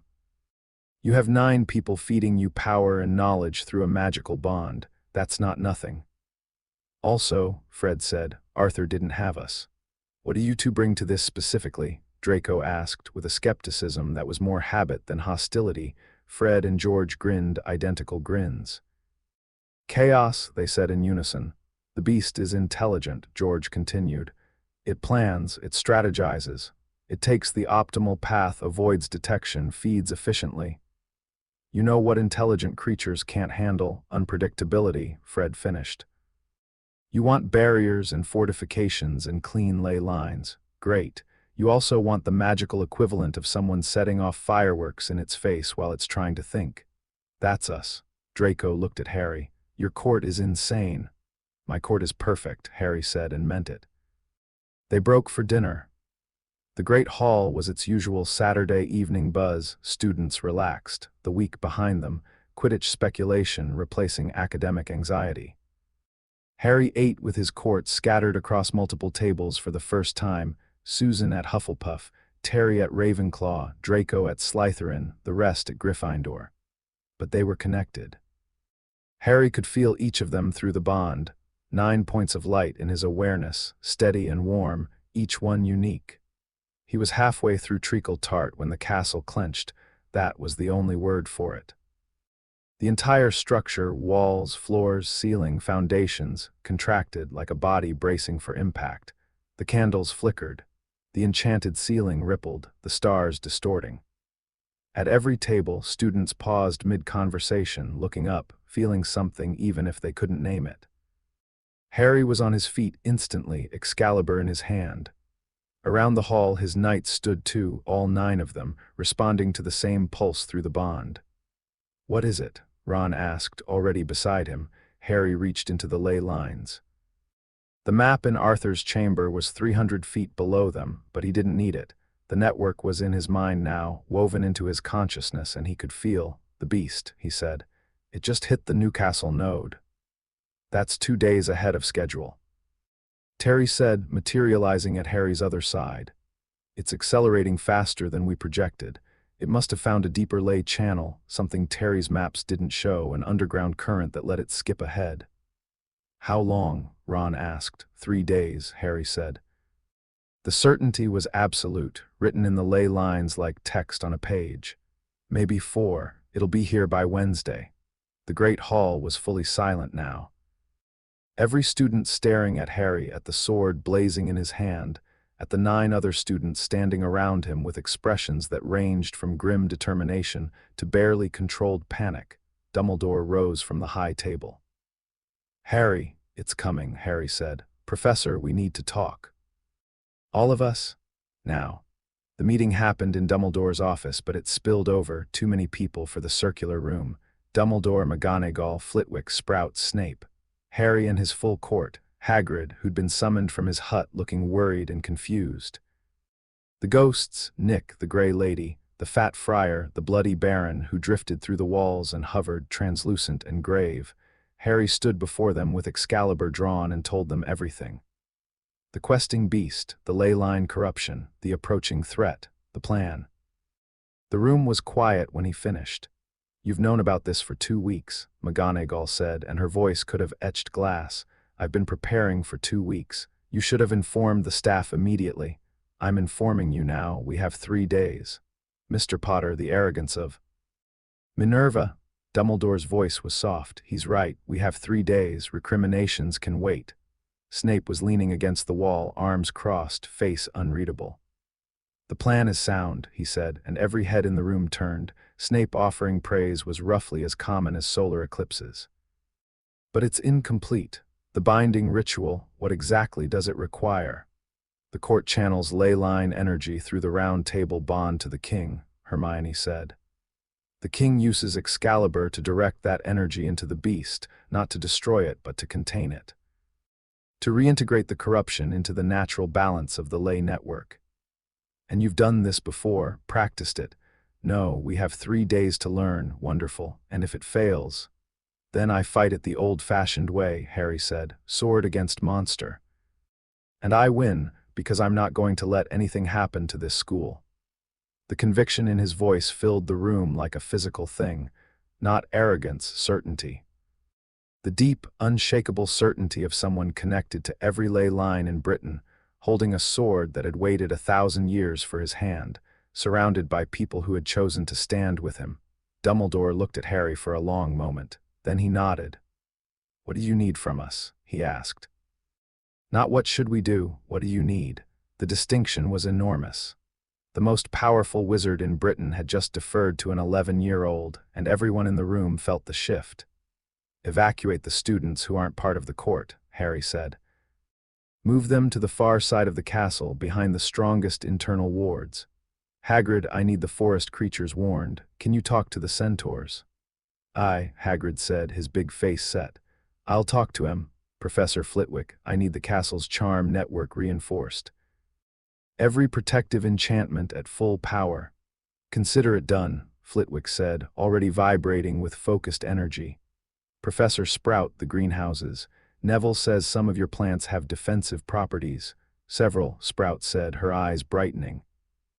"Devil's Snare, Venomous Tentacula, and I've got a Whomping Willow seedling that's been itching for a fight." "Professor McGonagall, the Transfiguration defenses.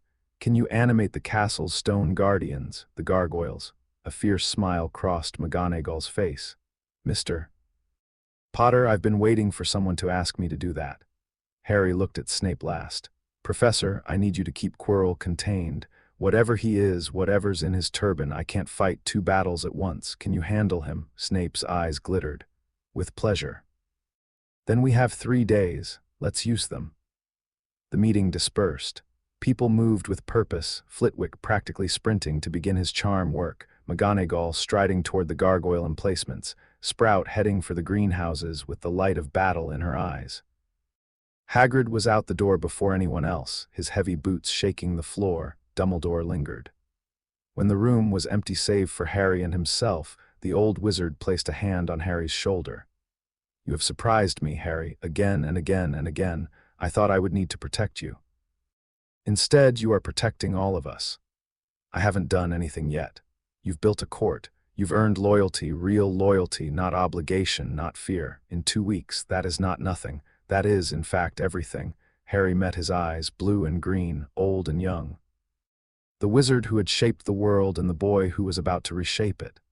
3 days, Harry said. 3 days, Dumbledore agreed and stepped aside. Harry descended to Arthur's chamber. His court was already there, gathered around the table, the ley line map blazing beneath their hands. The dark spot had swallowed the Newcastle node entirely and was surging north, a tide of corruption racing along the old roads toward Scotland, toward Hogwarts, toward him. He sat in his chair. Excalibur lay across the table, its blade throwing silver light across 8 determined faces. "Right."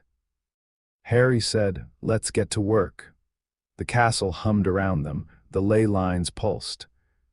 And far to the south, closing the distance with every hour, the questing beast raised its impossible head and howled, a sound like 30 hounds baying, ancient and hungry and coming for the king who had dared to wake it. Harry drew a breath. He placed his hands on the table. And the light of the ley lines blazed gold. Chapter 4. The once and future, the first day of preparation nearly killed him. Not literally, Excalibur wouldn't have allowed that, and the ley lines would have caught him before he fell. But Harry pushed himself to the edge of what his body and mind could sustain, and the edge pushed back. The king's reach. That was the goal. Project his will along the ley lines, not just feeling them passively, but actively shaping the energy, bending it, directing it across hundreds of miles. Arthur had used it to command the magical defenses of all Britain from a single throne. Harry needed to use it to fortify ley line nodes against a charging monster, and he had never done anything remotely like it before. He started at dawn on Sunday in Arthur's chamber, seated at the round table with Excalibur across his knees. Ron sat to his right, monitoring the ley line map. Hermione sat to his left with the Pendragon records open, reading instructions that were 1,000 years old and maddeningly vague. The rest of the court was stationed around the table, feeding him power through the bond. The text says to visualize the ley network as an extension of your body. Hermione, read. The lines are your veins, the nodes are your organs, the land is your skin.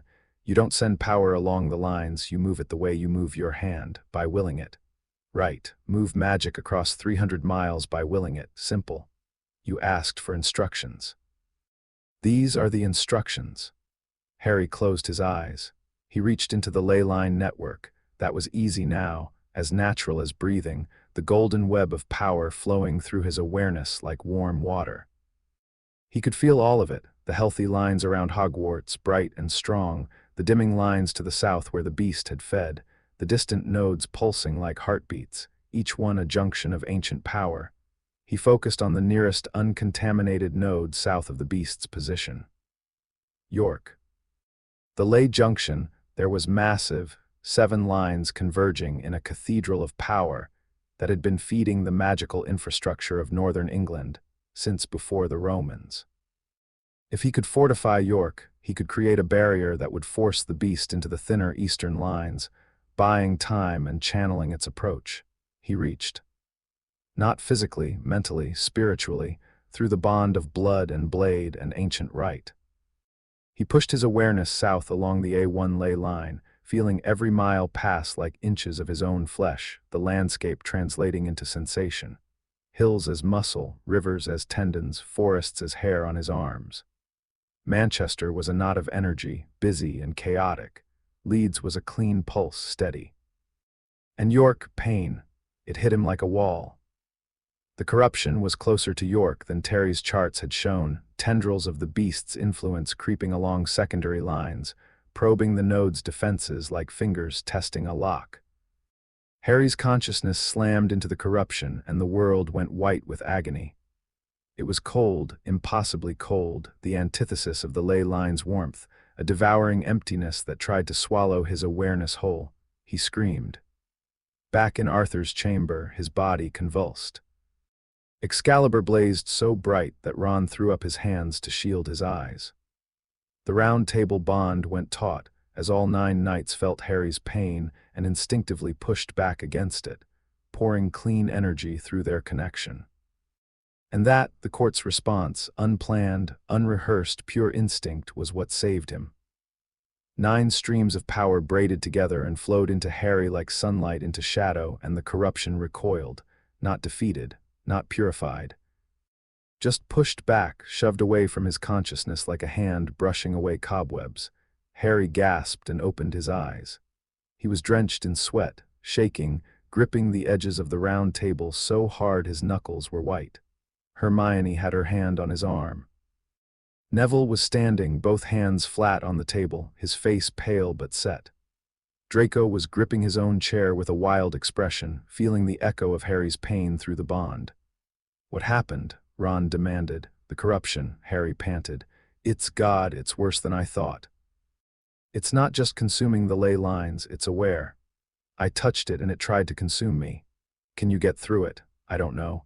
Maybe not alone. When you lot pushed back, it gave ground, but reaching York means pushing through miles of that stuff, and he shook his head.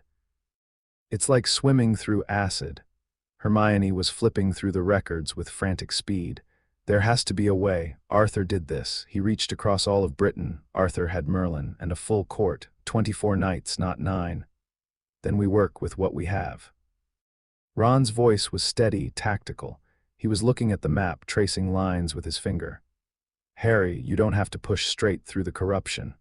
Look, there are ley lines that run east and west, lateral connections between the main north-south arteries. Some of them haven't been touched yet. If you go around instead of through, that's 3 times the distance. But 0 corruption resistance.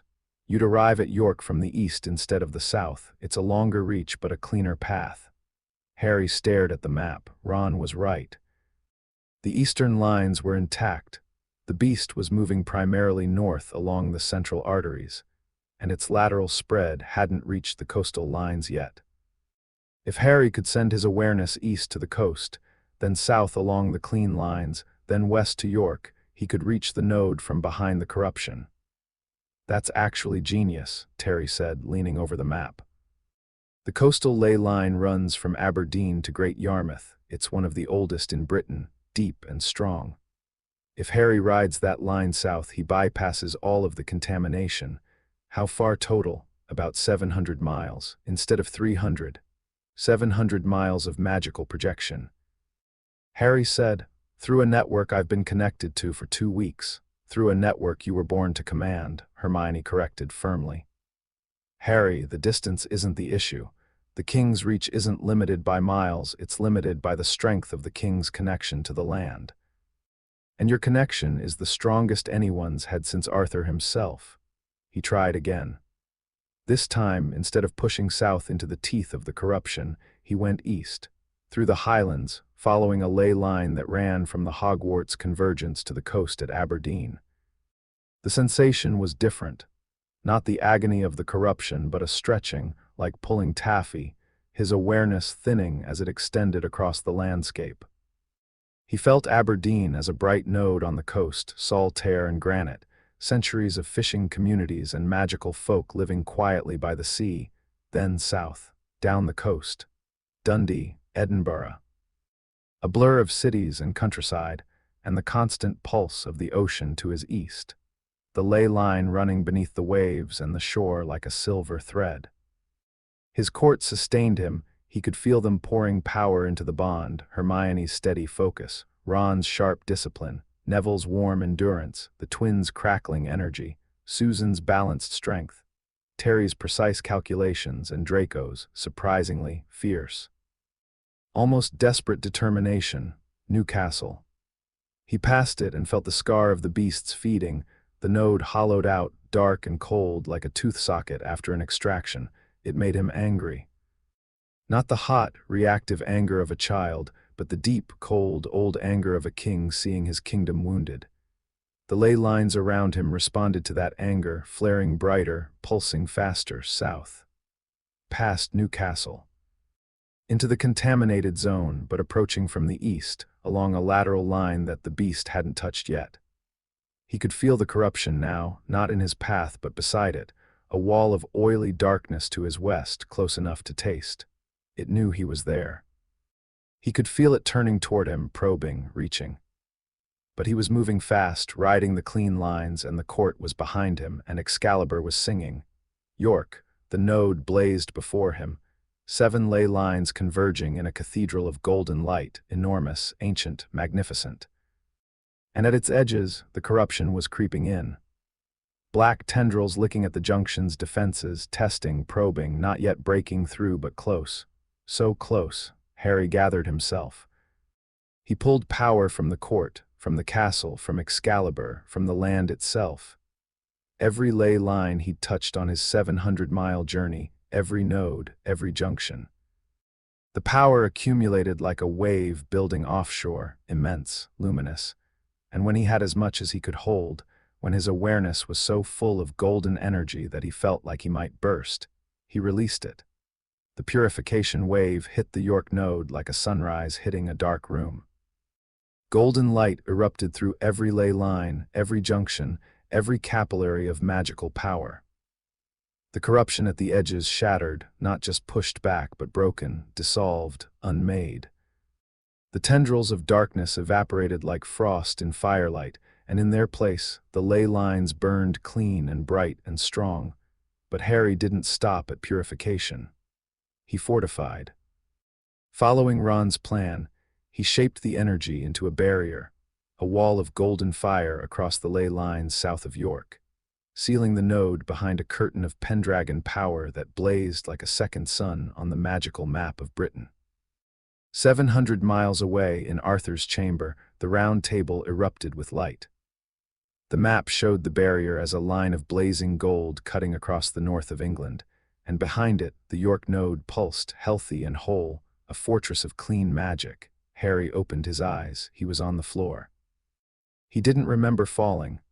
Hermione was kneeling beside him with a water glass, and Neville was behind his head with a cushion, and Ron was staring at the map with his mouth open. "You did it," Ron said. "You bloody did it. Look, the beast is veering east. It can't get through the barrier." "It's looking for a way around. How long will the barrier hold?" "Unknown," Terry said, practically vibrating with excitement as he took measurements from the map. "But it's strong, very strong. I'd estimate at least 48 hours, possibly more." "That buys us an extra day," Ron said. "Maybe two. The beast has to reroute through the eastern lines, which are thinner and slower. It'll approach from the northeast, just like we wanted." Harry sat up. Every muscle in his body ached, his head was pounding, his hands were shaking, but he was grinning. 700 miles, he said. 700 miles. Hermione confirmed, and she was grinning too, and so was Neville, and so was Ron, and even Draco, who looked like he'd been through a war, the bond having transmitted a significant portion of Harry's exhaustion. Even Draco's lips were curled in something that might, in the right light, with generous interpretation, be called a smile. "Rest," Hermione ordered. "You need to eat, sleep, and recover before you do anything else." "I need to fortify more nodes. You need to not collapse. The binding won't work if you're unconscious. Eat, sleep." "That's an order from the Keeper of Knowledge." "You can't order me. I'm the king. Watch me." Harry ate. He slept. He woke Monday morning feeling like he'd been taken apart and reassembled slightly wrong, but the ley line connection was stronger than ever. The 700-mile reach had expanded his awareness permanently, like a muscle that grows stronger after being pushed to failure. He could feel York from his bed. He could feel the barrier still holding, still blazing. And he could feel the beast rerouting angrily through the eastern lines, slowed but not stopped, a tide of darkness seeking a new path north. He had 2 days. Maybe 3. Monday's schedule said potions, but Harry skipped it. He sent a message to Snape via the castle. The stones could carry whispers to specific people if Harry asked them to, explaining that he was preparing for the beast and would make up the lesson later. Snape's reply, carried back through the same stones, was 2 words: dice roots. Harry spent the morning in Arthur's chamber with Hermione, working through the binding ritual in detail. The ancient texts were clearer now. His success with the King's Reach had unlocked deeper sections of the archive, as if the castle was revealing information in proportion to his readiness to use it. "The binding has 3 phases," Hermione said, her notes spread across the table. "First, confrontation. The king faces the beast directly, Excalibur drawn, establishing the challenge. This is literal. You have to physically stand before it and declare your intent. The beast has to acknowledge you as the Pendragon. What if it doesn't? Then it kills you and the line ends. So be compelling." Phase 2, containment.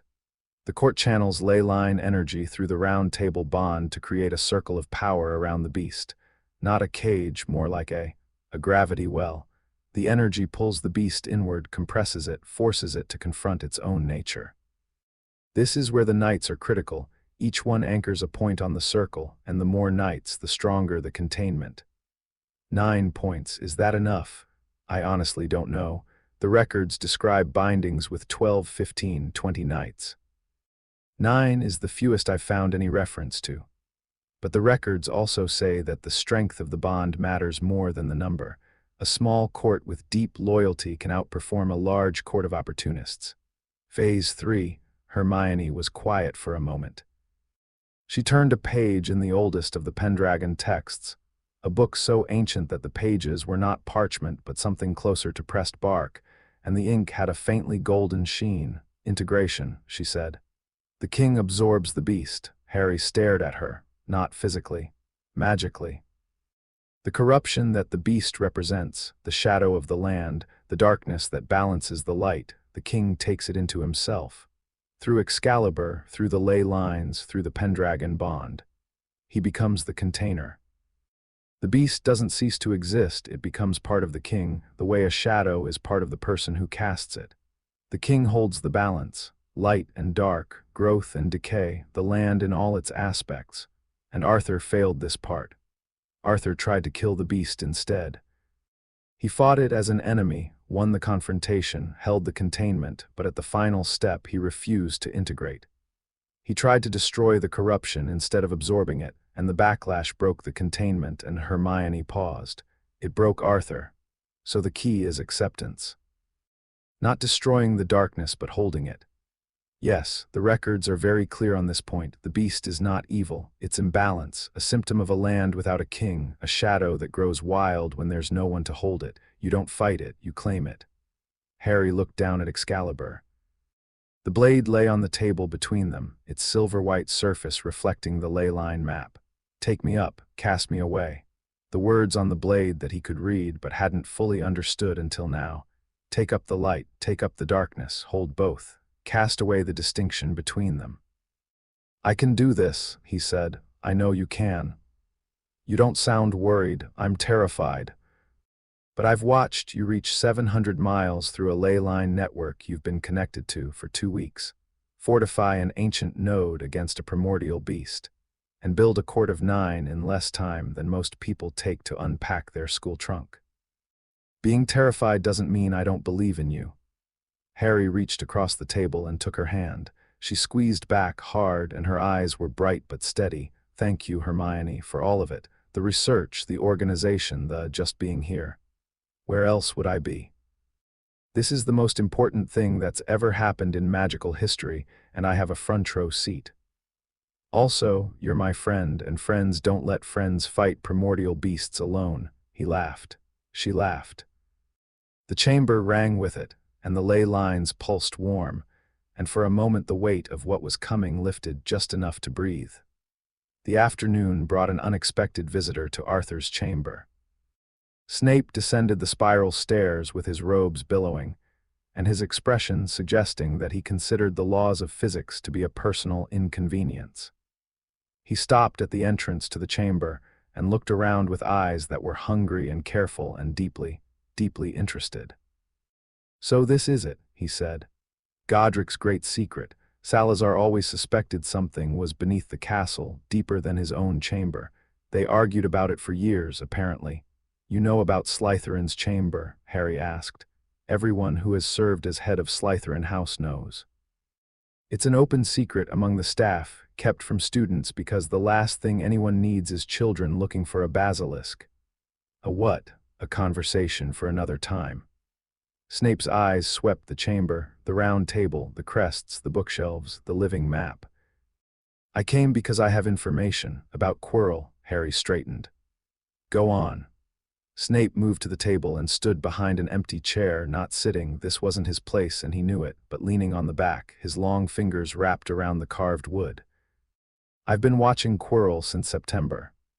His behavior is consistent with possession, not the crude, imperious variety, but something deeper. A parasitic consciousness sharing his body, using him as a vessel. Snape's voice was clinical, detached, as if discussing a particularly interesting potion ingredient.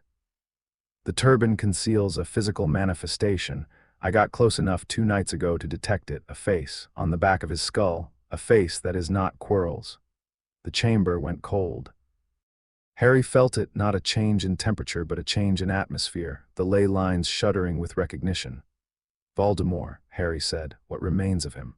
A shade, a fragment, not fully alive, not fully dead, sustaining itself through Quirrell's body and whatever dark magic it can feed on. Snape's jaw tightened. He is after something in the castle. Dumbledore placed it here deliberately, a trap of sorts, but Quirrell has been probing the defenses all term. The 3rd floor corridor, the Philosopher's Stone, an artifact that produces the elixir of life. Dumbledore borrowed it from its creator, Nicholas Flamel, specifically to lure Voldemort's remnant into the open. Snape's expression darkened. A strategy I have argued against repeatedly, as it involves using a school full of children as bait. Dumbledore planned this. Dumbledore plans everything, or believes he does. The bitterness in Snape's voice was old and deep. I came to warn you because the beast's approach changes the calculus. When the beast arrives, the castle's wards will be focused outward. The internal defenses will be weakened. If the shade, chooses that moment to make its move on the stone, 2 threats at once. Yes, Harry thought. The round table map showed him the castle in perfect detail, every corridor, every room, every ward. He could see the third-floor corridor, the magical protections layered around whatever was hidden there. He could see Quirrell's quarters, the faint dark smudge of the Shade's presence like a stain on the castle's golden awareness. "Can you stop him?" Harry asked. "I can delay him." The protections around the stone include a potions challenge of my design, which Quirrell cannot bypass without my knowledge. But if the Shade is desperate, if it feels the opportunity slipping away, it may not bother with subtlety. Then we don't let it come to that. Harry looked at the map. The stone, where exactly is it? A chamber beneath the third-floor corridor, accessible through a trapdoor guarded by a Cerberus. Dumbledore's idea of security is a three-headed dog and a trapdoor. There are additional protections beyond. Devil's Snare, enchanted keys, a giant chess set, a troll, my potions puzzle, and a mirror that Dumbledore assures me will prevent anyone unworthy from obtaining the stone. Move it, Snape blinked. What? Move the stone, bring it here. Arthur's chamber is the most secure location in Britain. The wards are Pendragonera, keyed to my blood. Nothing gets in without my permission. Not Quirrell, not the Shade, not Voldemort himself. Snape stared at him. Something moved behind his black eyes, surprise, assessment, reluctant admiration. Dumbledore will object. Dumbledore's trap puts students at risk. Tell him I'm overriding it. The stone goes in the chamber. If Voldemort's Shade wants it, it comes through me. And if Dumbledore insists on his plan, then remind him that this is my castle. He said so himself. Harry held Snape's gaze. And tell him I asked nicely. Snape's lips twitched. It was the closest thing to a smile Harry had ever seen on his face, and it was gone so quickly it might have been a trick of the light. I'll convey the message, Snape said. He turned to leave, then paused at the stairs. Potter.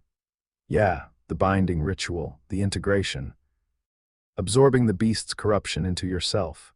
His voice was carefully neutral. You understand what that means for you, physically, mentally. I'll be holding the darkness of the land inside me. Yeah, I understand.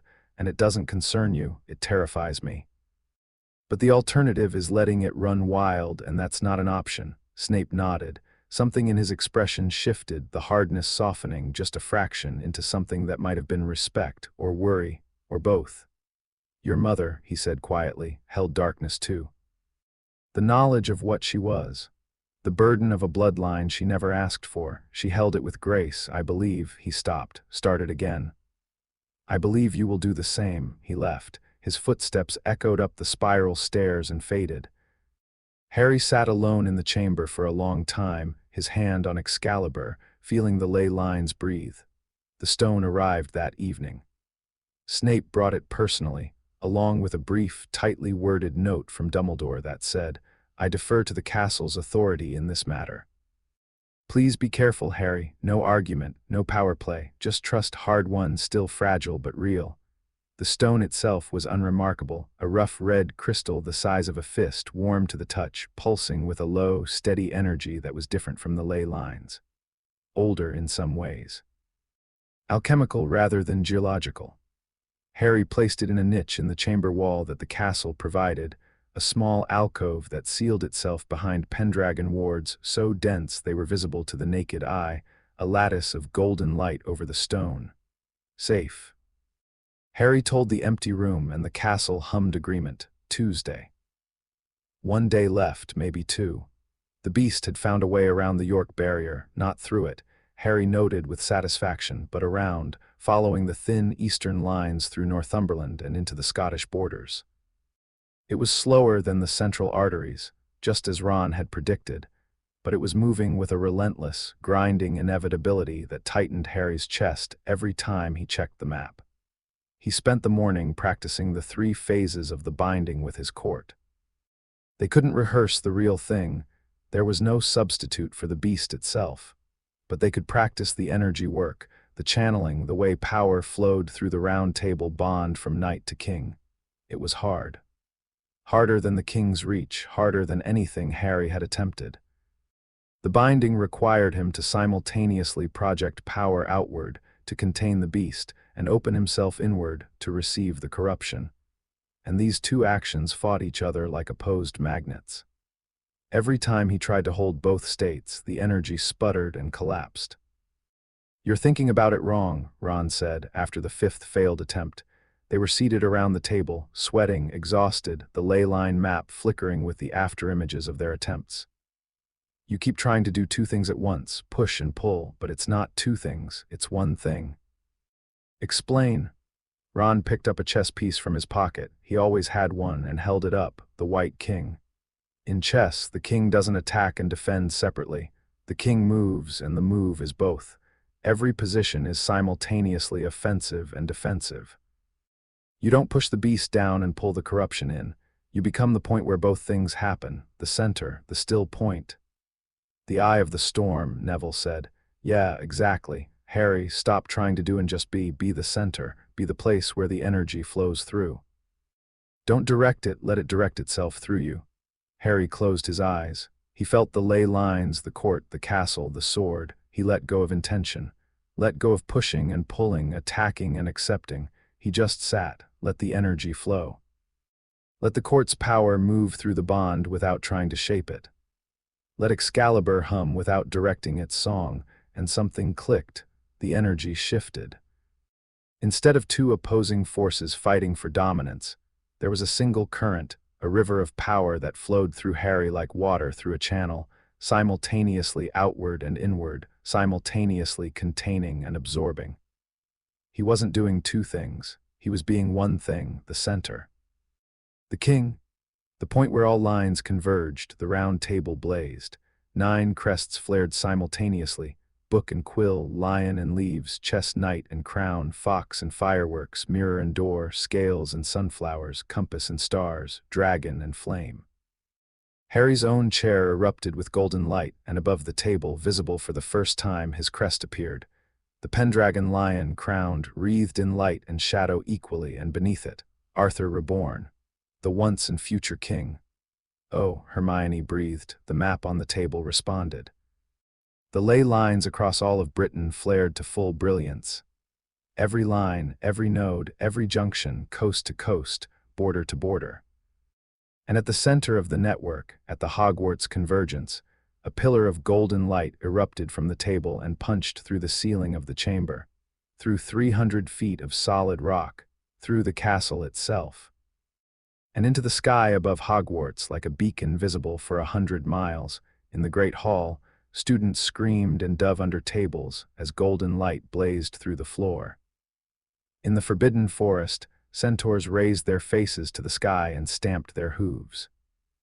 In Hogsmeade, witches and wizards rushed from shops and homes to stare at the column of light rising from the castle. And far to the south, crossing into Scotland along the thin eastern ley lines, the questing beast stopped. Its impossible body, part serpent, part leopard, part stag, part everything that corruption could make from the raw material of nature, went rigid. Its many eyes turned toward the light. And from its many mouths came the sound that gave it its name. The baying of 30 hounds, rising in a crescendo of rage and hunger and something else. Something almost like recognition. King and beast, connected across 100 miles of ley lines, felt each other for the first time. Really felt each other. Not through the filtered awareness of the map or the distant pulse of corruption, but directly, consciousness to consciousness, predator to prey, except neither of them was sure which was which. "I know you," the beast's presence said. Not in words. In pressure, in darkness, in the weight of 1,000 years of accumulated corruption. "I have always known you. I have been waiting, so have I," Harry thought back, and he meant it. The pillar of light faded. Harry opened his eyes. His court was staring at him, 9 faces reflecting 9 different shades of awe. "I think it knows we're ready," Harry said. "I think the whole country knows," Fred said, pointing upward. The ceiling of the chamber was still faintly luminous. "Good," Harry said. "Let it come, Tuesday night." Harry stood on the battlements of Hogwarts' northeastern tower, Excalibur sheathed at his side, looking out over the dark lake and the darker hills beyond. The night was clear, stars brilliant, the air sharp with Scottish autumn. Somewhere out there, close now, so close he could feel its corruption like a fever in the ley lines, The questing beast was coming, footsteps behind him. Not one set, several. His court arriving one by one, drawn by the bond, drawn by the same instinct that told them this was the night before battle, and they should be together. Ron came first, hands in his pockets, breath steaming in the cold air. He stood beside Harry and looked out at the darkness and said nothing. He didn't need to. Through the bond, Harry felt Ron's mind working, strategies, contingencies, fallback positions, every possible scenario mapped and prepared for. The keeper of strategy doing what he did best. Hermione came next, a book under her arm even now, because of course she had a book. She stood on Harry's other side and shivered in the cold and said, "I memorized the binding incantation in 3 languages. Just in case." Neville arrived with his herbology gloves on, having just come from the greenhouses where he'd been working with Sprout to prepare the defensive plantings along the northeastern approach. "The devil's snare is ready," he said. 40 feet of it, covering the lakeshore. And Professor Sprout crossbred a venomous tentacula with a strangling vine this afternoon. She's calling it the Neville Special. She did not call it that. She absolutely did. I was embarrassed and honored. Fred and George arrived together, as always, carrying a crate between them that clinked ominously. "Fireworks," Fred said. "Not just fireworks," George corrected. "Leyline-infused fireworks. We figured out how to channel the Keeper of Mischief energy into explosive form. Each one detonates with a burst of pure chaotic magic that should scramble any corrupted leyline patterns in a 50-foot radius." "You made magic chaos grenades," Ron said. "We prefer whimsy bombs." Susan Bones arrived from the Hufflepuff common room, her expression set and calm, her hand resting on her wand with the quiet confidence of someone who'd spent the evening practicing every defensive spell she knew. "Aunt Amelia sent a message through the flue," she said. "The Ministry knows something is happening. She's keeping them off our backs, but she can't hold Fudge forever." "She won't have to," Harry said. "By tomorrow it'll be over." Terry Boot was last, carrying his charts rolled up under his arm, a quill behind his ear, ink on his fingers. "The beast crossed into Scotland an hour ago. It's following the Tweed ley line northwest. At current speed," he unrolled a chart and held it up to the starlight. "Dawn. It arrives at dawn, and Draco." Harry felt him before he saw him. A complicated knot of emotion through the bond, fear and determination and grief and anger and something new, something that had been growing all week. Belief. Draco stepped onto the battlements in his Slytherin dressing gown, his blonde hair silver in the starlight, his face composed into the careful mask he'd worn his whole life, except that the mask had cracks now and light was leaking through. "My father sent another letter," Draco said. "He's on his way to Hogwarts. He convinced Fudge to send a ministry force to secure the school during the crisis. They'll be here by morning." "The castle won't let them in," Harry said. "I know, but he'll try. And when the castle stops him," Draco's mask cracked a little further, "he'll know I'm with you, he'll know I chose this." Harry turned to face Draco fully. "Are you sure?" "I sat in the chair, Potter. I took the oath. The table named me. I'm not going back." Draco's chin came up. "And it's Harry. If I'm calling you Harry, you're not calling me Potter." "Fair enough, Draco." They stood together on the battlements, 10 children, 10 knights of the Round Table, looking out at the dark where something ancient and terrible was approaching. The wind blew cold off the lake. The stars burned overhead. The castle hummed beneath them, around them, through them. "I want to say something," Harry said. They turned to him. 9 faces in the starlight, waiting. "A month ago, I lived in a cupboard under the stairs. I didn't know magic was real. I didn't know I had friends or a history or a purpose. I was nobody. And then I walked into this castle and everything changed." The ley lines pulsed. Excalibur hummed at his belt. "Tomorrow, something is coming that hasn't been faced in 1,000 years, and I have to face it. I have to let it into me, the darkness, the corruption, all of it. And I'm scared." He said it simply, without shame. "But I'm not scared of the beast. I'm not scared of the ministry. I'm not scared of Voldemort's shade hiding in a turban. I'm scared of letting you down. Because you're the best thing that's ever happened to me, and if I fail tomorrow, it won't be because I wasn't strong enough. It'll be because I wasn't worthy of what you've given me. Silence. Then Neville stepped forward and put his hand on Harry's shoulder. You pulled a sword out of a hat and the castle knelt. You're worthy. You rebuilt the Yorkley node from 700 miles away in your second week of being a wizard, Hermione said. You're worthy.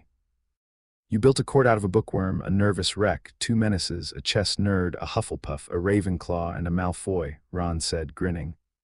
If that's not worthy, I don't know what is. Oi, Draco said. And a Malfoy, I said what I said, Draco huffed. Then, grudgingly, almost invisibly. You're worthy, Harry.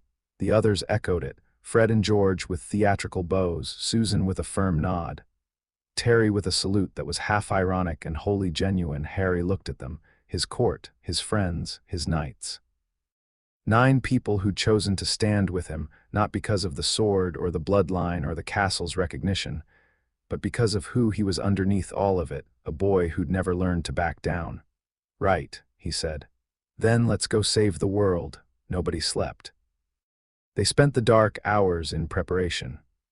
Ron walked the northeastern approach with McGonagall, finalizing defensive positions. Neville worked with Sprout among the greenhouses and the lakeshore, coaxing the defensive plants into readiness. Fred and George set up their whimsy bombs at strategic intervals along the beast's projected path. Terry monitored the ley line map in Arthur's chamber, calling out position updates every 15 minutes. Susan coordinated with Flitwick on the ward reinforcements. Hermione reviewed the binding ritual one final time, then one more time after that, then one more time because she was Hermione. Draco, unexpectedly, went to Snape. Harry didn't know what they discussed. But Draco returned an hour later with a set of potion vials, energy restoratives, pain dampeners, anti-corruption drafts, and the look of someone who'd had a difficult but necessary conversation. Snape says he'll handle Quirrell the moment the beast engages, Draco reported. He says to tell you that your mother believed in second chances, and that he's grateful you gave him one. Snape said that, in more words and with more scowling, but that was the gist. Dumbledore came to Arthur's chamber at 4 a.m. He looked old. Not the performative elderly wizard with twinkle that he wore in public, but genuinely old, a man carrying a century and a half of life, standing in a room that was older still, watching a child prepare for a battle that should never have been his to fight. I have reinforced the castle's external wards to their maximum capacity, Dumbledore said. Every protection Hogwarts possesses is active. The students have been moved to the western wing, behind the deepest internal barriers. The staff are at their positions. He paused. Is there anything else I can do? Keep the ministry out, Harry said. Draco says they're coming. Fudge is bringing a force of 20 Aurors, ostensibly to protect the school. In reality, to assert ministry control during the crisis and, if possible, seize Excalibur while you're distracted. Can you stop them? I am the chief warlock of the Wizengamot, the supreme mugwump of the International Confederation of Wizards, and the headmaster of Hogwarts School. A flicker of the old fire in those blue eyes. I believe I can manage Cornelius Fudge. Then that's your job, keep them out. Let me focus on the beast. Done. Dumbledore extended his hand. Harry took it. For what it's worth, Harry, in 150 years of life, I've never seen anything as remarkable as what you've built in this room, this court, these bonds. Whatever happens tomorrow, know that you have already accomplished something extraordinary. Tomorrow I accomplish something more. Dumbledore smiled. It was real and sad and proud all at once. Yes, he said, I believe you will. Dawn came gray and cold. Harry stood at the castle's northeastern gate, Excalibur drawn, the blade blazing silver-white in the pre-dawn murk. Behind him, arranged in a semicircle, his court waited, 9 wands drawn, 9 faces set. 9 bonds thrumming through the round table connection like strings on an instrument, ready to play. Behind them, the castle bristled with defenses. McGonagall's animated gargoyles perched on every wall and tower, stone wings spread, stone jaws snarling. Flitwick's wardwork shimmered in the air like heat haze. Neville's plant defenses covered the lakeshore, in a tangle of living green that writhed with barely contained violence. And at every window, on every battlement, the students and staff of Hogwarts watched, because Dumbledore had moved them to the western wing but had not forbidden them from looking, and nothing on earth could have kept them from watching what was about to happen. Harry felt the beast before he saw it, a tremor in the ley lines, a wrongness in the earth.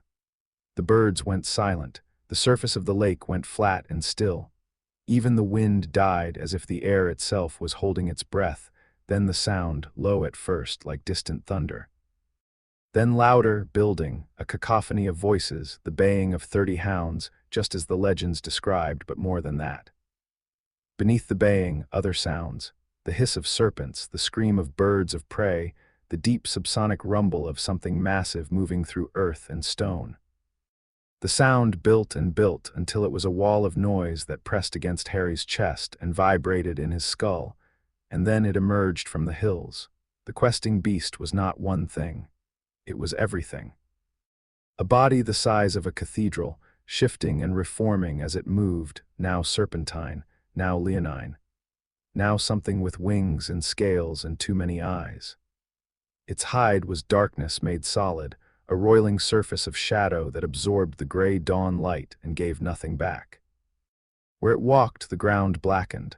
Where it breathed, the air thickened with corruption.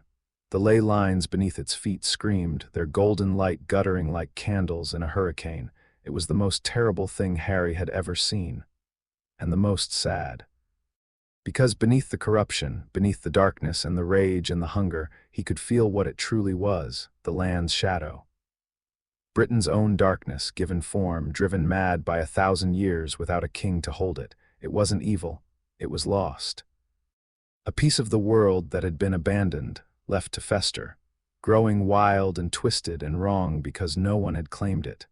Harry raised Excalibur. The blade caught the first ray of sunrise breaking through the clouds and erupted with light, not silver-white now but gold, the deep, warm gold of the ley lines, the gold of the land itself.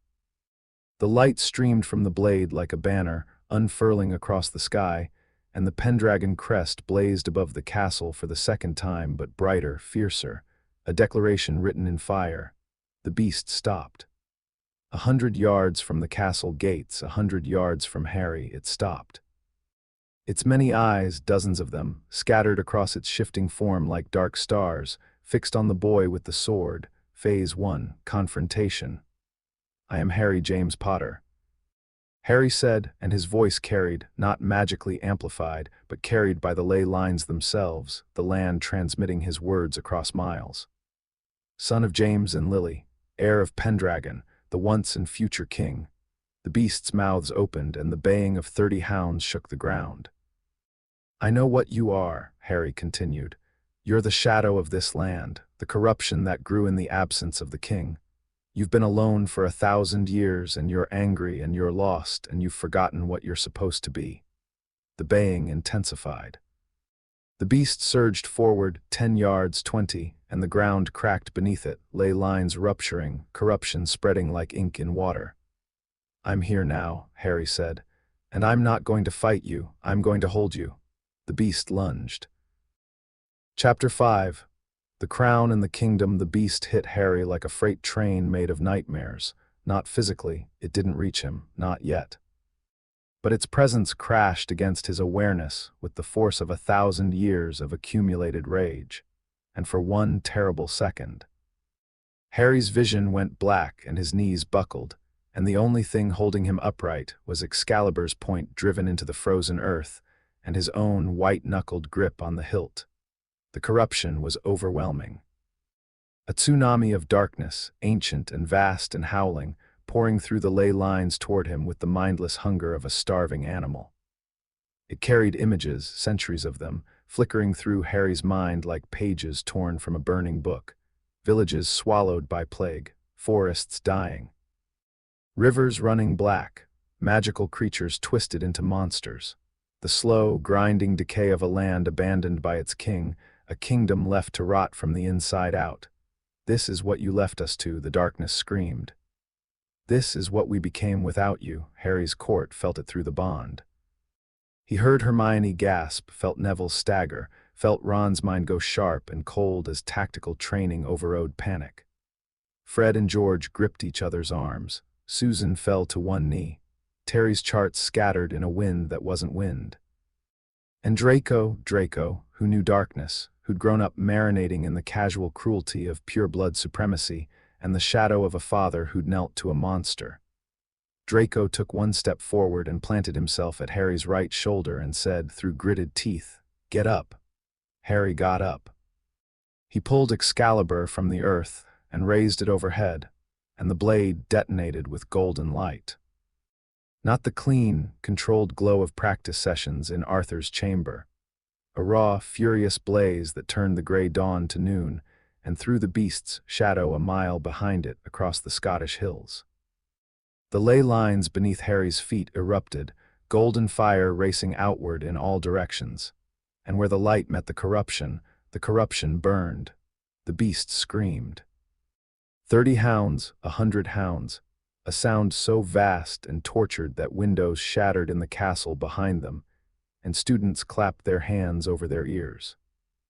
It reared back, an impossible motion for something that had no fixed shape, a heaving, writhing recoil that tore up acres of ground and sent chunks of frozen earth tumbling through the air.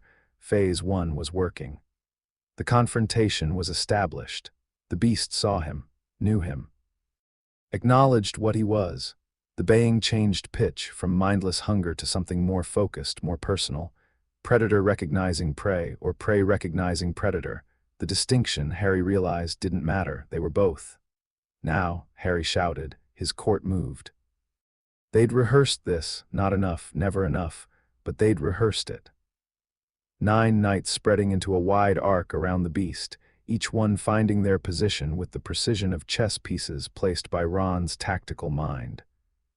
Ron himself went far right, closest to the lake, where the mermaid wards gave him an additional power source.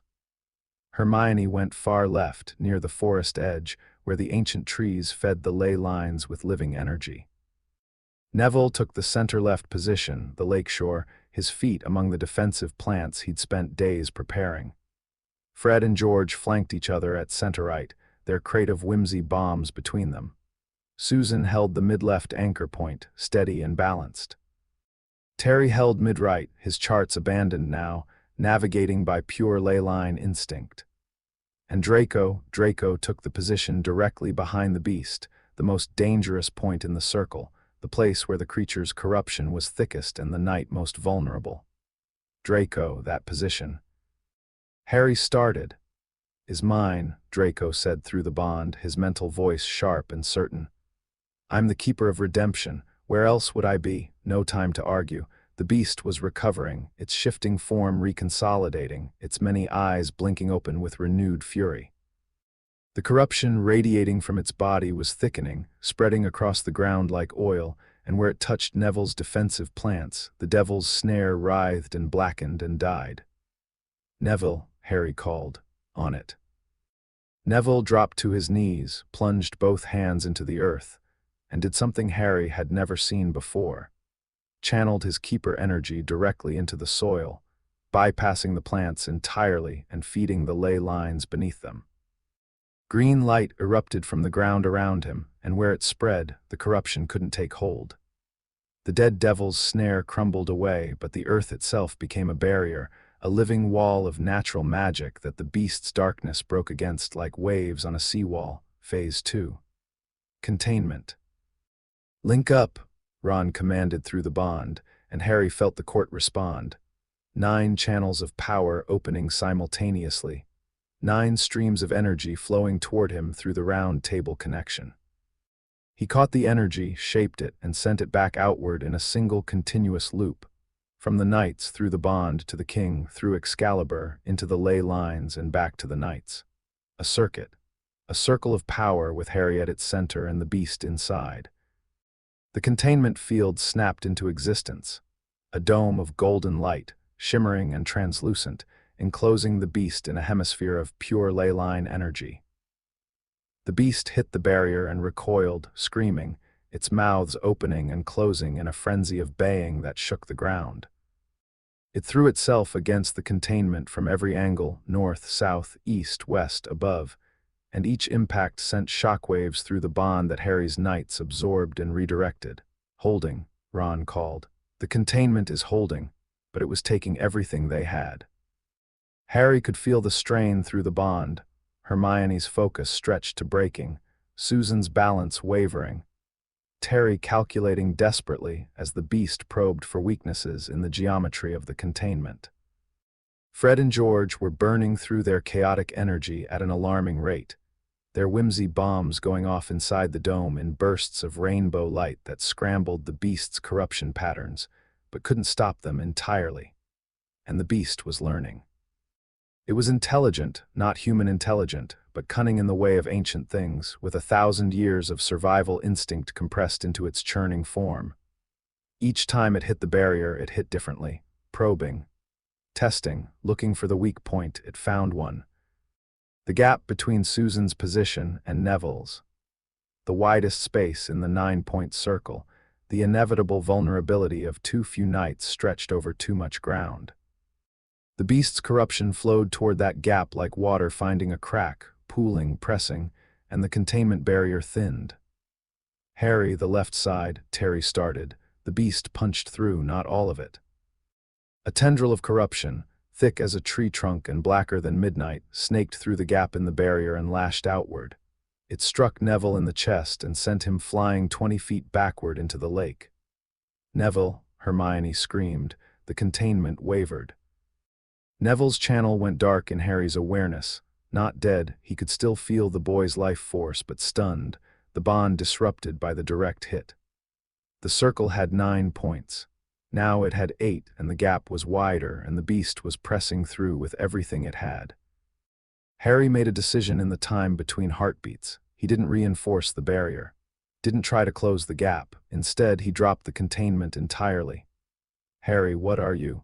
Ron's mental shout cut off as Harry's intention blazed through the bond like a signal flare. He wasn't retreating. He was advancing. Harry charged. He ran straight at the questing beast with Excalibur raised and the full force of the Hogwarts convergence roaring through his body. The ley lines erupted beneath his feet, not the controlled, careful channeling of the containment ritual, but a raw, volcanic outpouring of the land's power, every line, every node. Every junction in Scotland lighting up simultaneously as Harry pulled more energy than any Pendragon had wielded in 1,000 years. The beast saw him coming and lunged. They collided. The impact created a shockwave that flattened every person standing within 200 yards. Ron hit the ground. Hermione hit the ground. The twins hit each other and then the ground. Susan and Terry and Draco went down like bowling pins. At the castle, McGonagall's gargoyles crumbled from their perches. The lake's surface shattered into 1,000,000 silver fragments and then reconstituted. In Hogsmeade, every window blew out simultaneously. Harry was inside the beast. Not physically inside, the beast had no fixed interior, no organs or cavities. But magically, energetically, he'd driven Excalibur into the heart of the corruption, and followed the blade in, plunging his awareness into the core of the creature with the same reckless, instinctive courage that had made him reach into a burning fireplace as a child because he'd seen something moving in the flames and wanted to help. The darkness closed around him. Total, absolute. The baying of 30 hounds was replaced by silence so complete it'd wait. Harry floated in nothing, surrounded by nothing, the only light in the universe, the blade of Excalibur clutched in his fist, its glow reduced to a faint ember, barely visible. And the beast spoke to him, not in words, in memory, in feeling, in the accumulated experience of 1,000 years of pain. Harry saw the world through the beast's eyes. He saw Britain from below, from beneath the ley lines, from the shadow side, from the place where the light doesn't reach. He saw what happened when a land loses its king. Not all at once, not a dramatic collapse, but a slow, grinding deterioration. A ley line dims here, a node weakens there, a forest loses its magic, a village loses its luck, creatures that were protected become vulnerable. Springs that were pure become tainted. And the darkness, The natural, necessary darkness that exists in balance with the light begins to grow because nothing is holding it in check. He saw centuries of it. The Middle Ages, the magical plagues, the witch hunts, not caused by muggles alone, but by the corruption in the ley lines warping the magical world's relationship with the mundane one. The statute of secrecy, born not just from fear but from shame. Wizards hiding because the land itself was sick, and they could feel it even if they couldn't name it. The rise of dark wizards, Herpo the Foul, Imeric the Evil, Grindelwald, Voldemort, not because darkness was inherently malicious, but because the imbalance made it so. Without a king to hold the shadow became twisted, and twisted shadows bred twisted wizards. And through it all the beast, growing, feeding on the corruption it hadn't caused but couldn't help absorbing, getting larger, more monstrous, more lost, as century after century passed without the hand that was supposed to hold it. It hadn't chosen to be what it was. It had been made this way by abandonment. I'm sorry, Harry thought. The beast shuddered. The darkness around him rippled, and for one instant, one impossibly brief, impossibly clear instant, Harry saw what the beast had been before. Not a monster, not a creature of nightmare, a guardian. A shadow keeper, the necessary balance to the king's light, the darkness that defines the edge of every bright thing. Beautiful in its way. A great dark stag with antlers of obsidian, walking the ley lines in the king's shadow, absorbing the corruption that naturally accumulates in any living system and recycling it, turning decay into growth, death into life. The eternal cycle. The balance. 1,000 years without a king had turned the guardian into a monster. I'm here now, Harry thought. I'm sorry it took so long, but I'm here and I'm not letting go. Phase 3. Integration. Harry opened himself. It was the hardest thing he'd ever done. Harder than the king's reach, harder than the confrontation, harder than charging into the beast's heart. Because opening himself meant accepting the darkness, all of it. A millennium of accumulated corruption, pain, rage, decay, every dead forest and poisoned spring and twisted creature. Every dark wizard that the imbalance had spawned. Every innocent who'd suffered because the land was sick and no one could heal it. He had to take it in, hold it, make it part of himself. The darkness surged toward the opening he'd created, hungry, eager, desperate to be held after so long without a vessel. It poured into Harry like a river into a dry lake bed, and the pain, oh God, the pain, it wasn't physical. It was existential.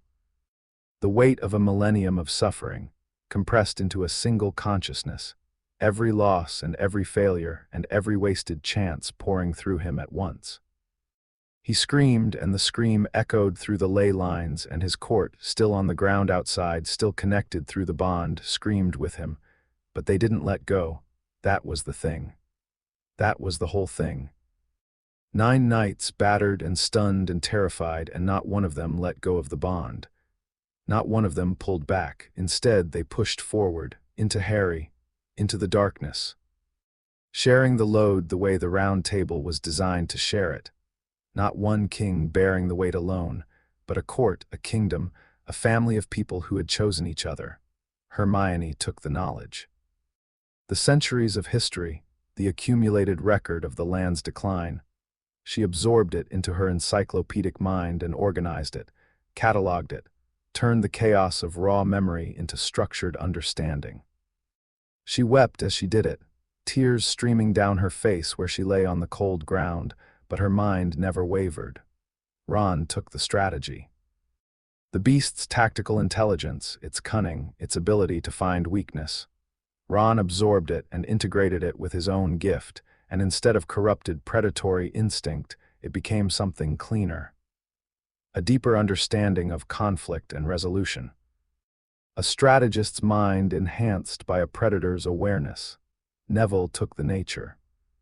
He'd pulled himself out of the lake, soaked and shivering and bleeding from a gash on his forehead, and he'd planted himself on the shore and reconnected to the bond with a ferocity that stunned everyone who'd ever thought him weak. The beast's connection to the natural world, the forests and fields and wild places where corruption had taken root. Neville absorbed it. and his gift with living things deepened from talent to mastery. The earth around him erupted with growth, wildflowers and grass and saplings bursting from the frozen ground, life answering the call of the keeper of the green. Fred took the chaos. The random, unpredictable, destructive energy of the beast's madness, Fred drew it in and it merged with his own chaotic gift, and instead of madness, it became inspiration. Wild, uncontrollable, brilliant inspiration. He'd spend the rest of his life making impossible things, and every one of them would carry a trace of that beautiful, terrible creative force. George took the illusions. The beast's ability to shift form, to be everything and nothing, to deceive and confuse. George absorbed it, and his keeper gift expanded into something extraordinary. The boundary between real and unreal would never be quite solid for George again. And that was a gift, not a curse, because the world needed people who could see past what was supposed to be possible. Susan took the injustice. 1,000 years of wrongs, imbalance, suffering, the failure of the system that was supposed to protect the land. Susan absorbed it all, and instead of being crushed by it, she channeled it into something fierce and clean. A sense of justice so deep and so absolute that it would guide her for the rest of her life, and through her, reshape the magical world's legal system from the ground up. Terry took the navigation. The beast's knowledge of the ley lines, its intimate understanding of every path and current and hidden channel in the magical network. Terry absorbed it, and his maps would never be incomplete again. He could feel every ley line in Britain the way Harry could, not as a king but as a cartographer, and the understanding he gained that day would fill libraries. And Draco took the redemption. He took the beast's core truth, that it had been good once, that it had served a purpose, that it had been twisted not by choice but by circumstance, that beneath the corruption there was something worth saving. He took the pain of being defined by your worst self when your best self was still in there, buried, waiting. He took the understanding that redemption isn't a destination but a daily choice, a constant reaching toward the light while acknowledging the dark. He took it, and he wept. Silently, on his back on the frozen ground behind the beast's fading form, staring up at the sky with tears running down into his white blonde hair, feeling for the first time in his life the absolute certainty that he was exactly where he was supposed to be. The darkness flowed. Through Harry, through his court, through Excalibur, through the ley lines. Not destroyed, distributed. Absorbed, held. The corruption that had poisoned Britain for a millennium was drawn into 10 human hearts and transformed by the holding of it into something that wasn't corruption anymore. Into shadow, yes, into darkness, yes, but darkness with a purpose. Darkness in balance with light, the shadow that defines the shape of every bright thing. Inside the beast, Harry felt the creature changing. As the corruption drained out of it, as the millennium of accumulated toxicity was drawn away, the monstrous form began to collapse. The shifting nightmare shapes, serpent, leopard, chimera, impossible, dissolved one by one, like masks being removed, and what was left underneath. Harry opened his eyes. He was kneeling on the ground. Excalibur was buried in the earth before him, both hands on the hilt, the blade sunk to its crossguard in soil that was now rich and dark and warm. Golden light radiated from the impact point in all directions, ley lines burning with renewed strength, and the corruption was gone. Not pushed back, not suppressed, gone, purified. The network was clean from Scotland to Cornwall, every line, every node, every junction blazing with the healthy golden light of a land restored. And before him, where the questing beast had been, stood a stag, not a monster, not a nightmare. A stag, massive and magnificent, with a coat of deepest black and antlers of polished obsidian that branched like the ley lines themselves.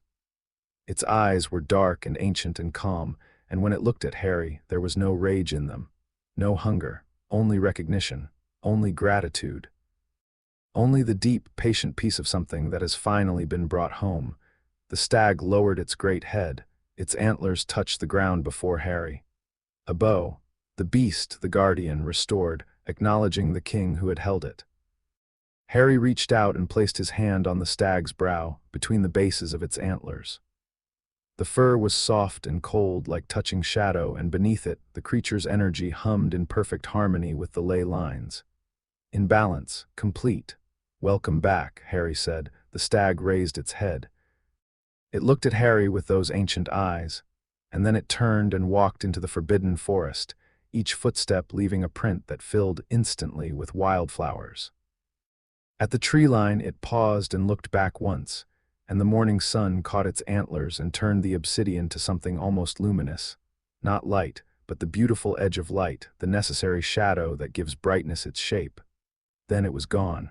Harry let go of Excalibur. He sat back on his heels. The golden light was fading around him, settling back into the earth, the ley lines returning to their normal gentle hum, but brighter, stronger, cleaner than they'd been in 10 centuries.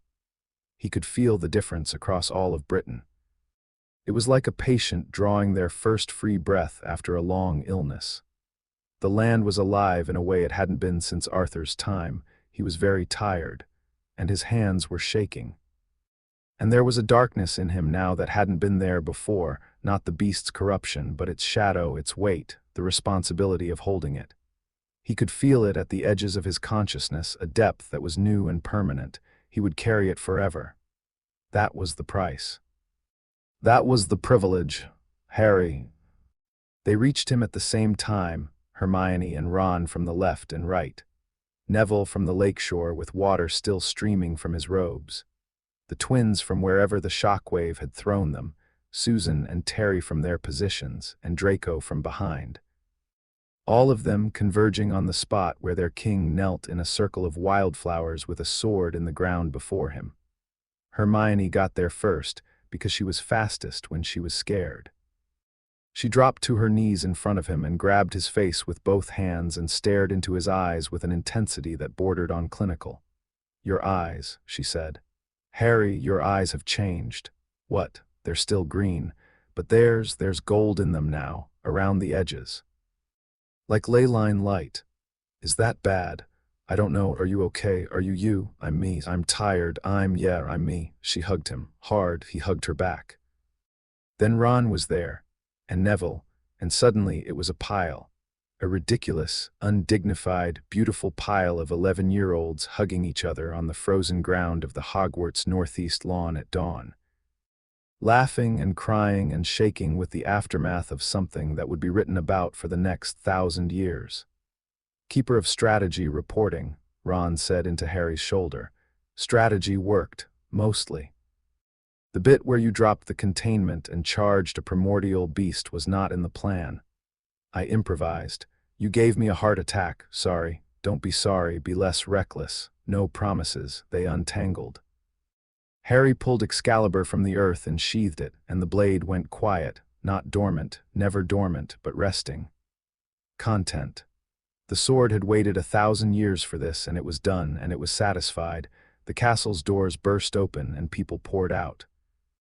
Dumbledore in the lead, his robes streaming behind him, his face showing every one of his 150 years, and also an expression of such profound, naked relief that Harry almost didn't recognize him. McGonagall beside him, her hat askew for the first time in recorded history, her lips thin but trembling. Flitwick bouncing down the steps, Sprout wiping her eyes. Hagrid, enormous, blubbering, his crossbow forgotten, charging across the lawn with Fang at his heels. And behind the teachers, the students, hundreds of them from every house streaming out of the castle in a wave of dressing gowns and pajamas and sheer, unstoppable curiosity. They'd watched from the windows, they'd seen the light, they'd felt the shockwave. And now they were coming to see, with their own eyes, what had happened. Hagrid reached Harry first because Hagrid had the longest legs. He scooped Harry up in a hug that lifted him 3 feet off the ground and squeezed him so hard that several ribs made concerning noises. "Yay, did it." Hagrid sobbed. "Yay, actually, I watched the whole. That was the bravest. Yay, beautiful, brilliant." Hagrid. "Ribs. Sorry. Hagrid set him down and blew his nose on something the size of a tablecloth. "Just so proud." Dumbledore reached them. He looked at Harry, at the new gold in his eyes, at the sheathed sword, at the wildflowers still blooming in a circle around where he'd knelt, and he didn't speak. He just stood there, and the blue eyes were bright, and the silence said more than words. "It's done," Harry said. "The beast is bound, the ley lines are clean." "I felt it," Dumbledore said quietly. "Every witch and wizard in Britain felt it, Harry, every magical being. You have restored the balance of the land, the entire land. It wasn't just me, it was all of us." He gestured at his court, scattered around him, battered and exhausted and radiant with the energy of what they'd accomplished. "The round table, it was designed to share the burden. I couldn't have held it alone." "No," Dumbledore agreed, "but you were willing to try. And that willingness is what drew them to you." His voice dropped. "Your mother was the same. She would have tried to hold the world alone if no one had stopped her." Something tightened in Harry's chest, not pain, not grief, something warmer.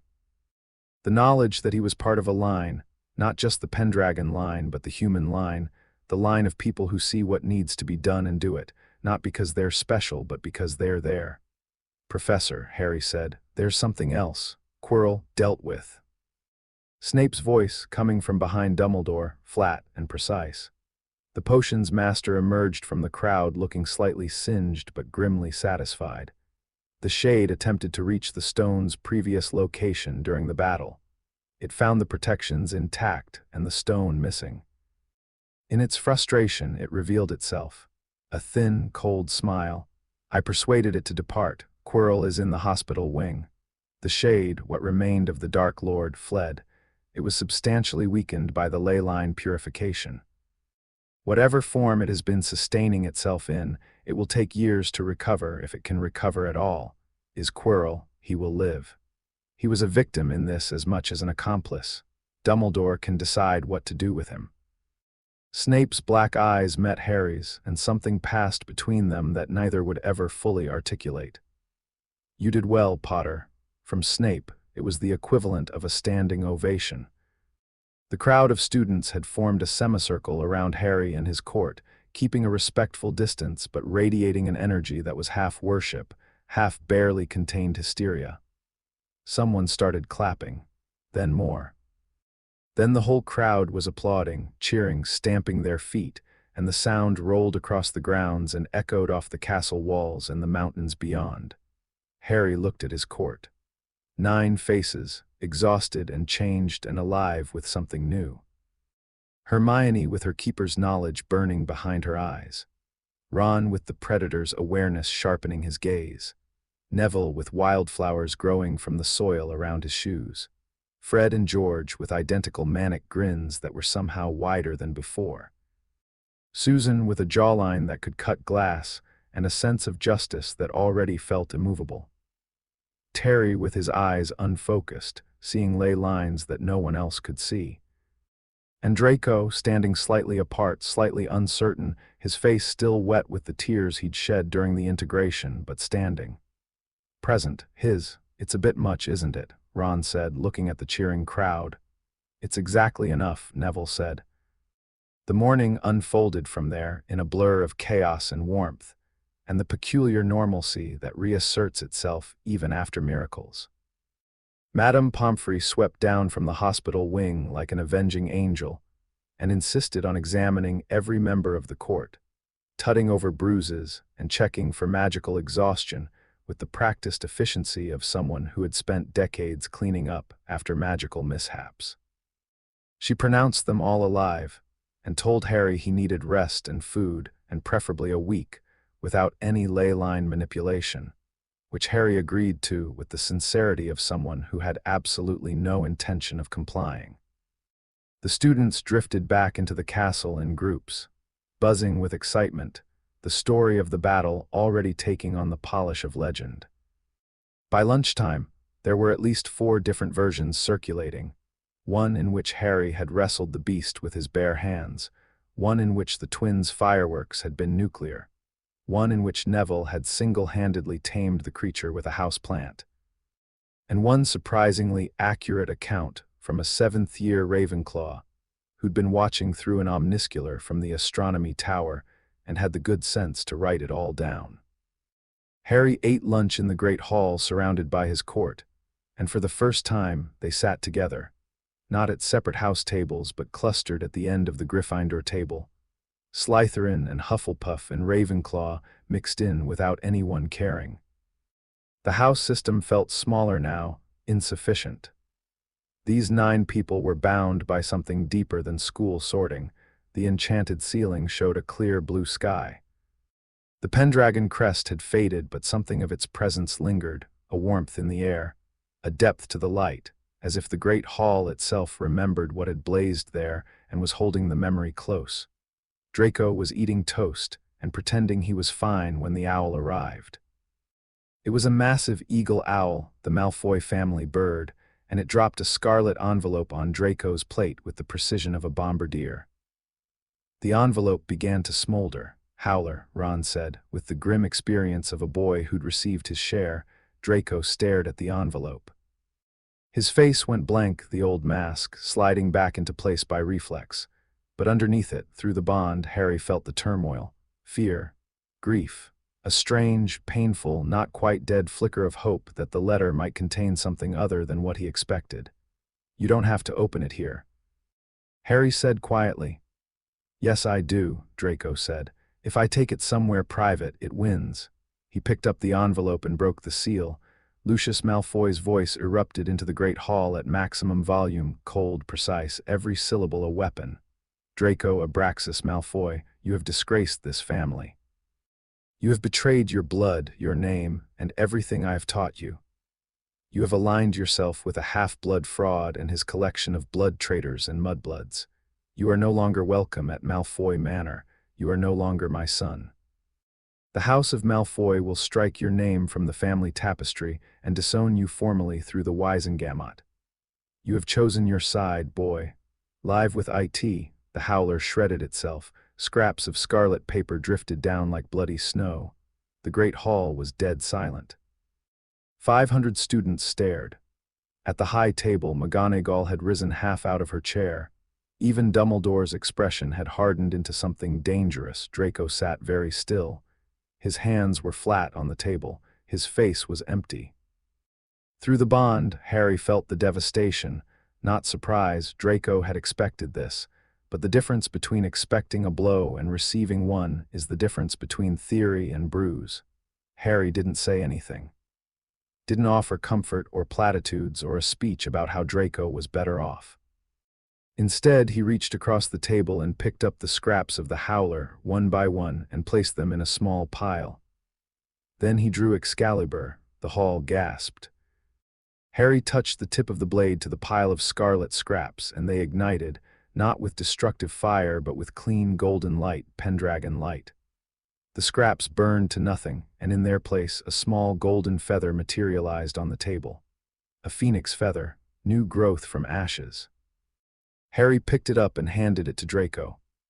"You're not no one's son," Harry said. "You're mine, this court, this table, we're your family now."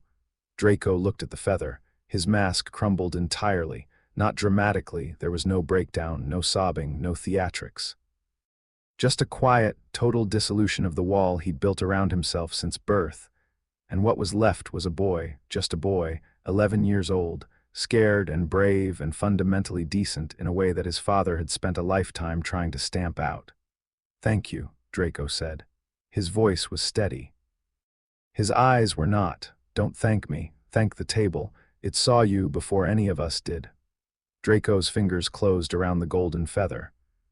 He put it in his breast pocket over his heart, and he straightened in his chair, and his chin came up, and Harry watched something settle into Draco's spine, not the borrowed pride of the Malfoy name, but something earned. Something real. The great hall rustled. Not with whispers or gossip, but with something harder to name, a collective shifting, a recalibration. 500 students had just watched Harry Potter publicly claim a disowned Malfoy as family, and the implications were rippling outward in real time. House loyalties didn't look quite the same when the king's court included a lion, a snake, a badger, and an eagle sitting at the same table. The afternoon brought the ministry. They arrived at 2 o'clock, 20 Aurors in combat robes, led by Cornelius Fudge himself.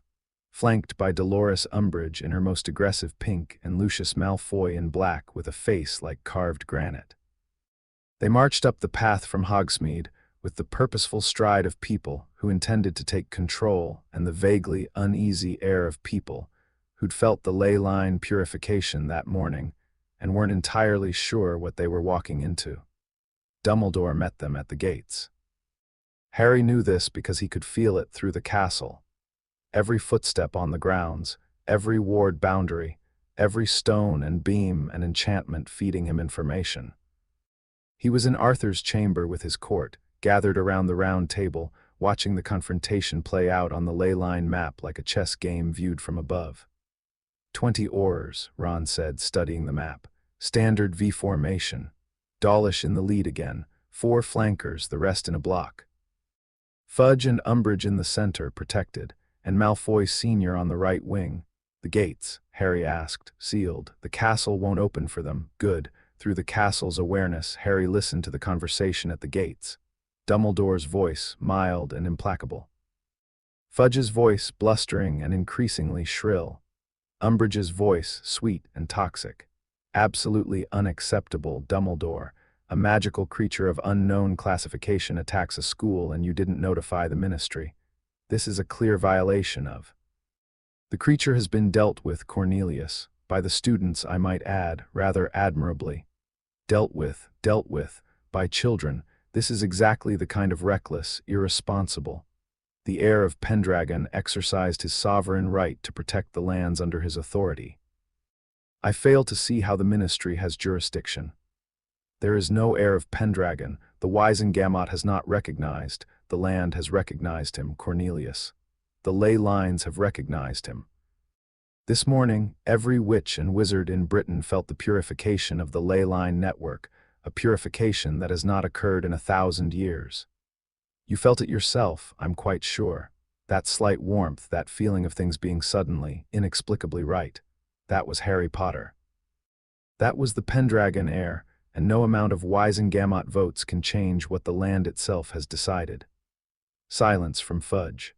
Harry could feel the man's heartbeat through the castle's wards, fast, erratic, the heartbeat of someone who knows he's losing. Lucius Malfoy stepped forward. His voice was smooth and controlled, the opposite of Fudge's bluster. Dumbledore, we are not here to argue legal theory. We are here because a student, my son, has been manipulated by. Your son made a choice, Lucius. Draco's head came up sharply. He was listening through the bond, hearing his father's voice filtered through Harry's awareness of the castle. Your son chose to stand with Harry Potter against a threat to the school and to Britain. He fought bravely. He contributed to the binding of a creature that was poisoning the magical infrastructure of the country. And in return, you disowned him via howler in front of 500 students. Dumbledore's voice didn't change, but the temperature around the gates dropped several degrees. I have made many mistakes in my life, Lucius, but I have never punished a child for being brave. Your son is a knight of the Round Table. He has a seat at the table of the once and future king. Whatever he was before this morning, he is more now. And that had nothing to do with manipulation, and everything to do with the fact that your son, for all your efforts, turned out to be a better person than you. The silence that followed was the silence of a killing blow landing. Draco sat at the round table with his hand in his pocket, fingers closed around the golden feather, and his face was very still and his eyes were very bright. The gates remain closed, Dumbledore continued. The school is under Pendragon authority. You may take this matter to the Wizengamot, Cornelius, but I suspect you will find that public opinion has shifted rather dramatically since this morning. The Daily Prophet's evening edition will carry a full account of the battle, with testimony from multiple witnesses. I would suggest retreating gracefully while you still can, Fudge blustered. Umbridge simpered. Lucius Malfoy said nothing at all, just turned, his black robes snapping in the wind, and walked back down the path to Hogsmeade. The Aurors followed. Fudge and Umbridge, left standing at the sealed gates with no one to intimidate, eventually turned and followed too. The castle relaxed. Harry felt it, a loosening of tension, like a held breath being released. The wards settled back to their normal strength. The gates remained sealed until the ministry delegation was well down the road, and then they opened again, casually, as if nothing had happened. "That's that then," Ron said. For now, Harry agreed. "Malfoy Sr. won't stop, Fudge won't stop, this is going to be a long fight." "Then it's a long fight," Hermione said. "We've got time, we've got the castle, we've got the ley lines, and we've got something they don't." "What's that?" "Each other." The evening found Harry alone in the Great Hall. Not entirely alone, the castle was with him, as always, its vast presence humming through his awareness. But the hall was empty of students, dinner finished, the tables cleared.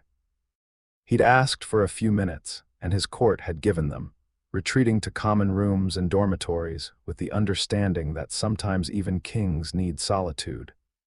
He sat at the Gryffindor table with Excalibur across his knees, and looked at the enchanted ceiling. Stars were appearing as the sky darkened, real stars, or the ceiling's perfect rendering of them, and Harry had stopped being able to tell the difference. The ley lines showed him the actual sky and the enchantment simultaneously, and both were beautiful. He thought about the darkness inside him. The beast's shadow, the land's shadow, held in his heart alongside the light.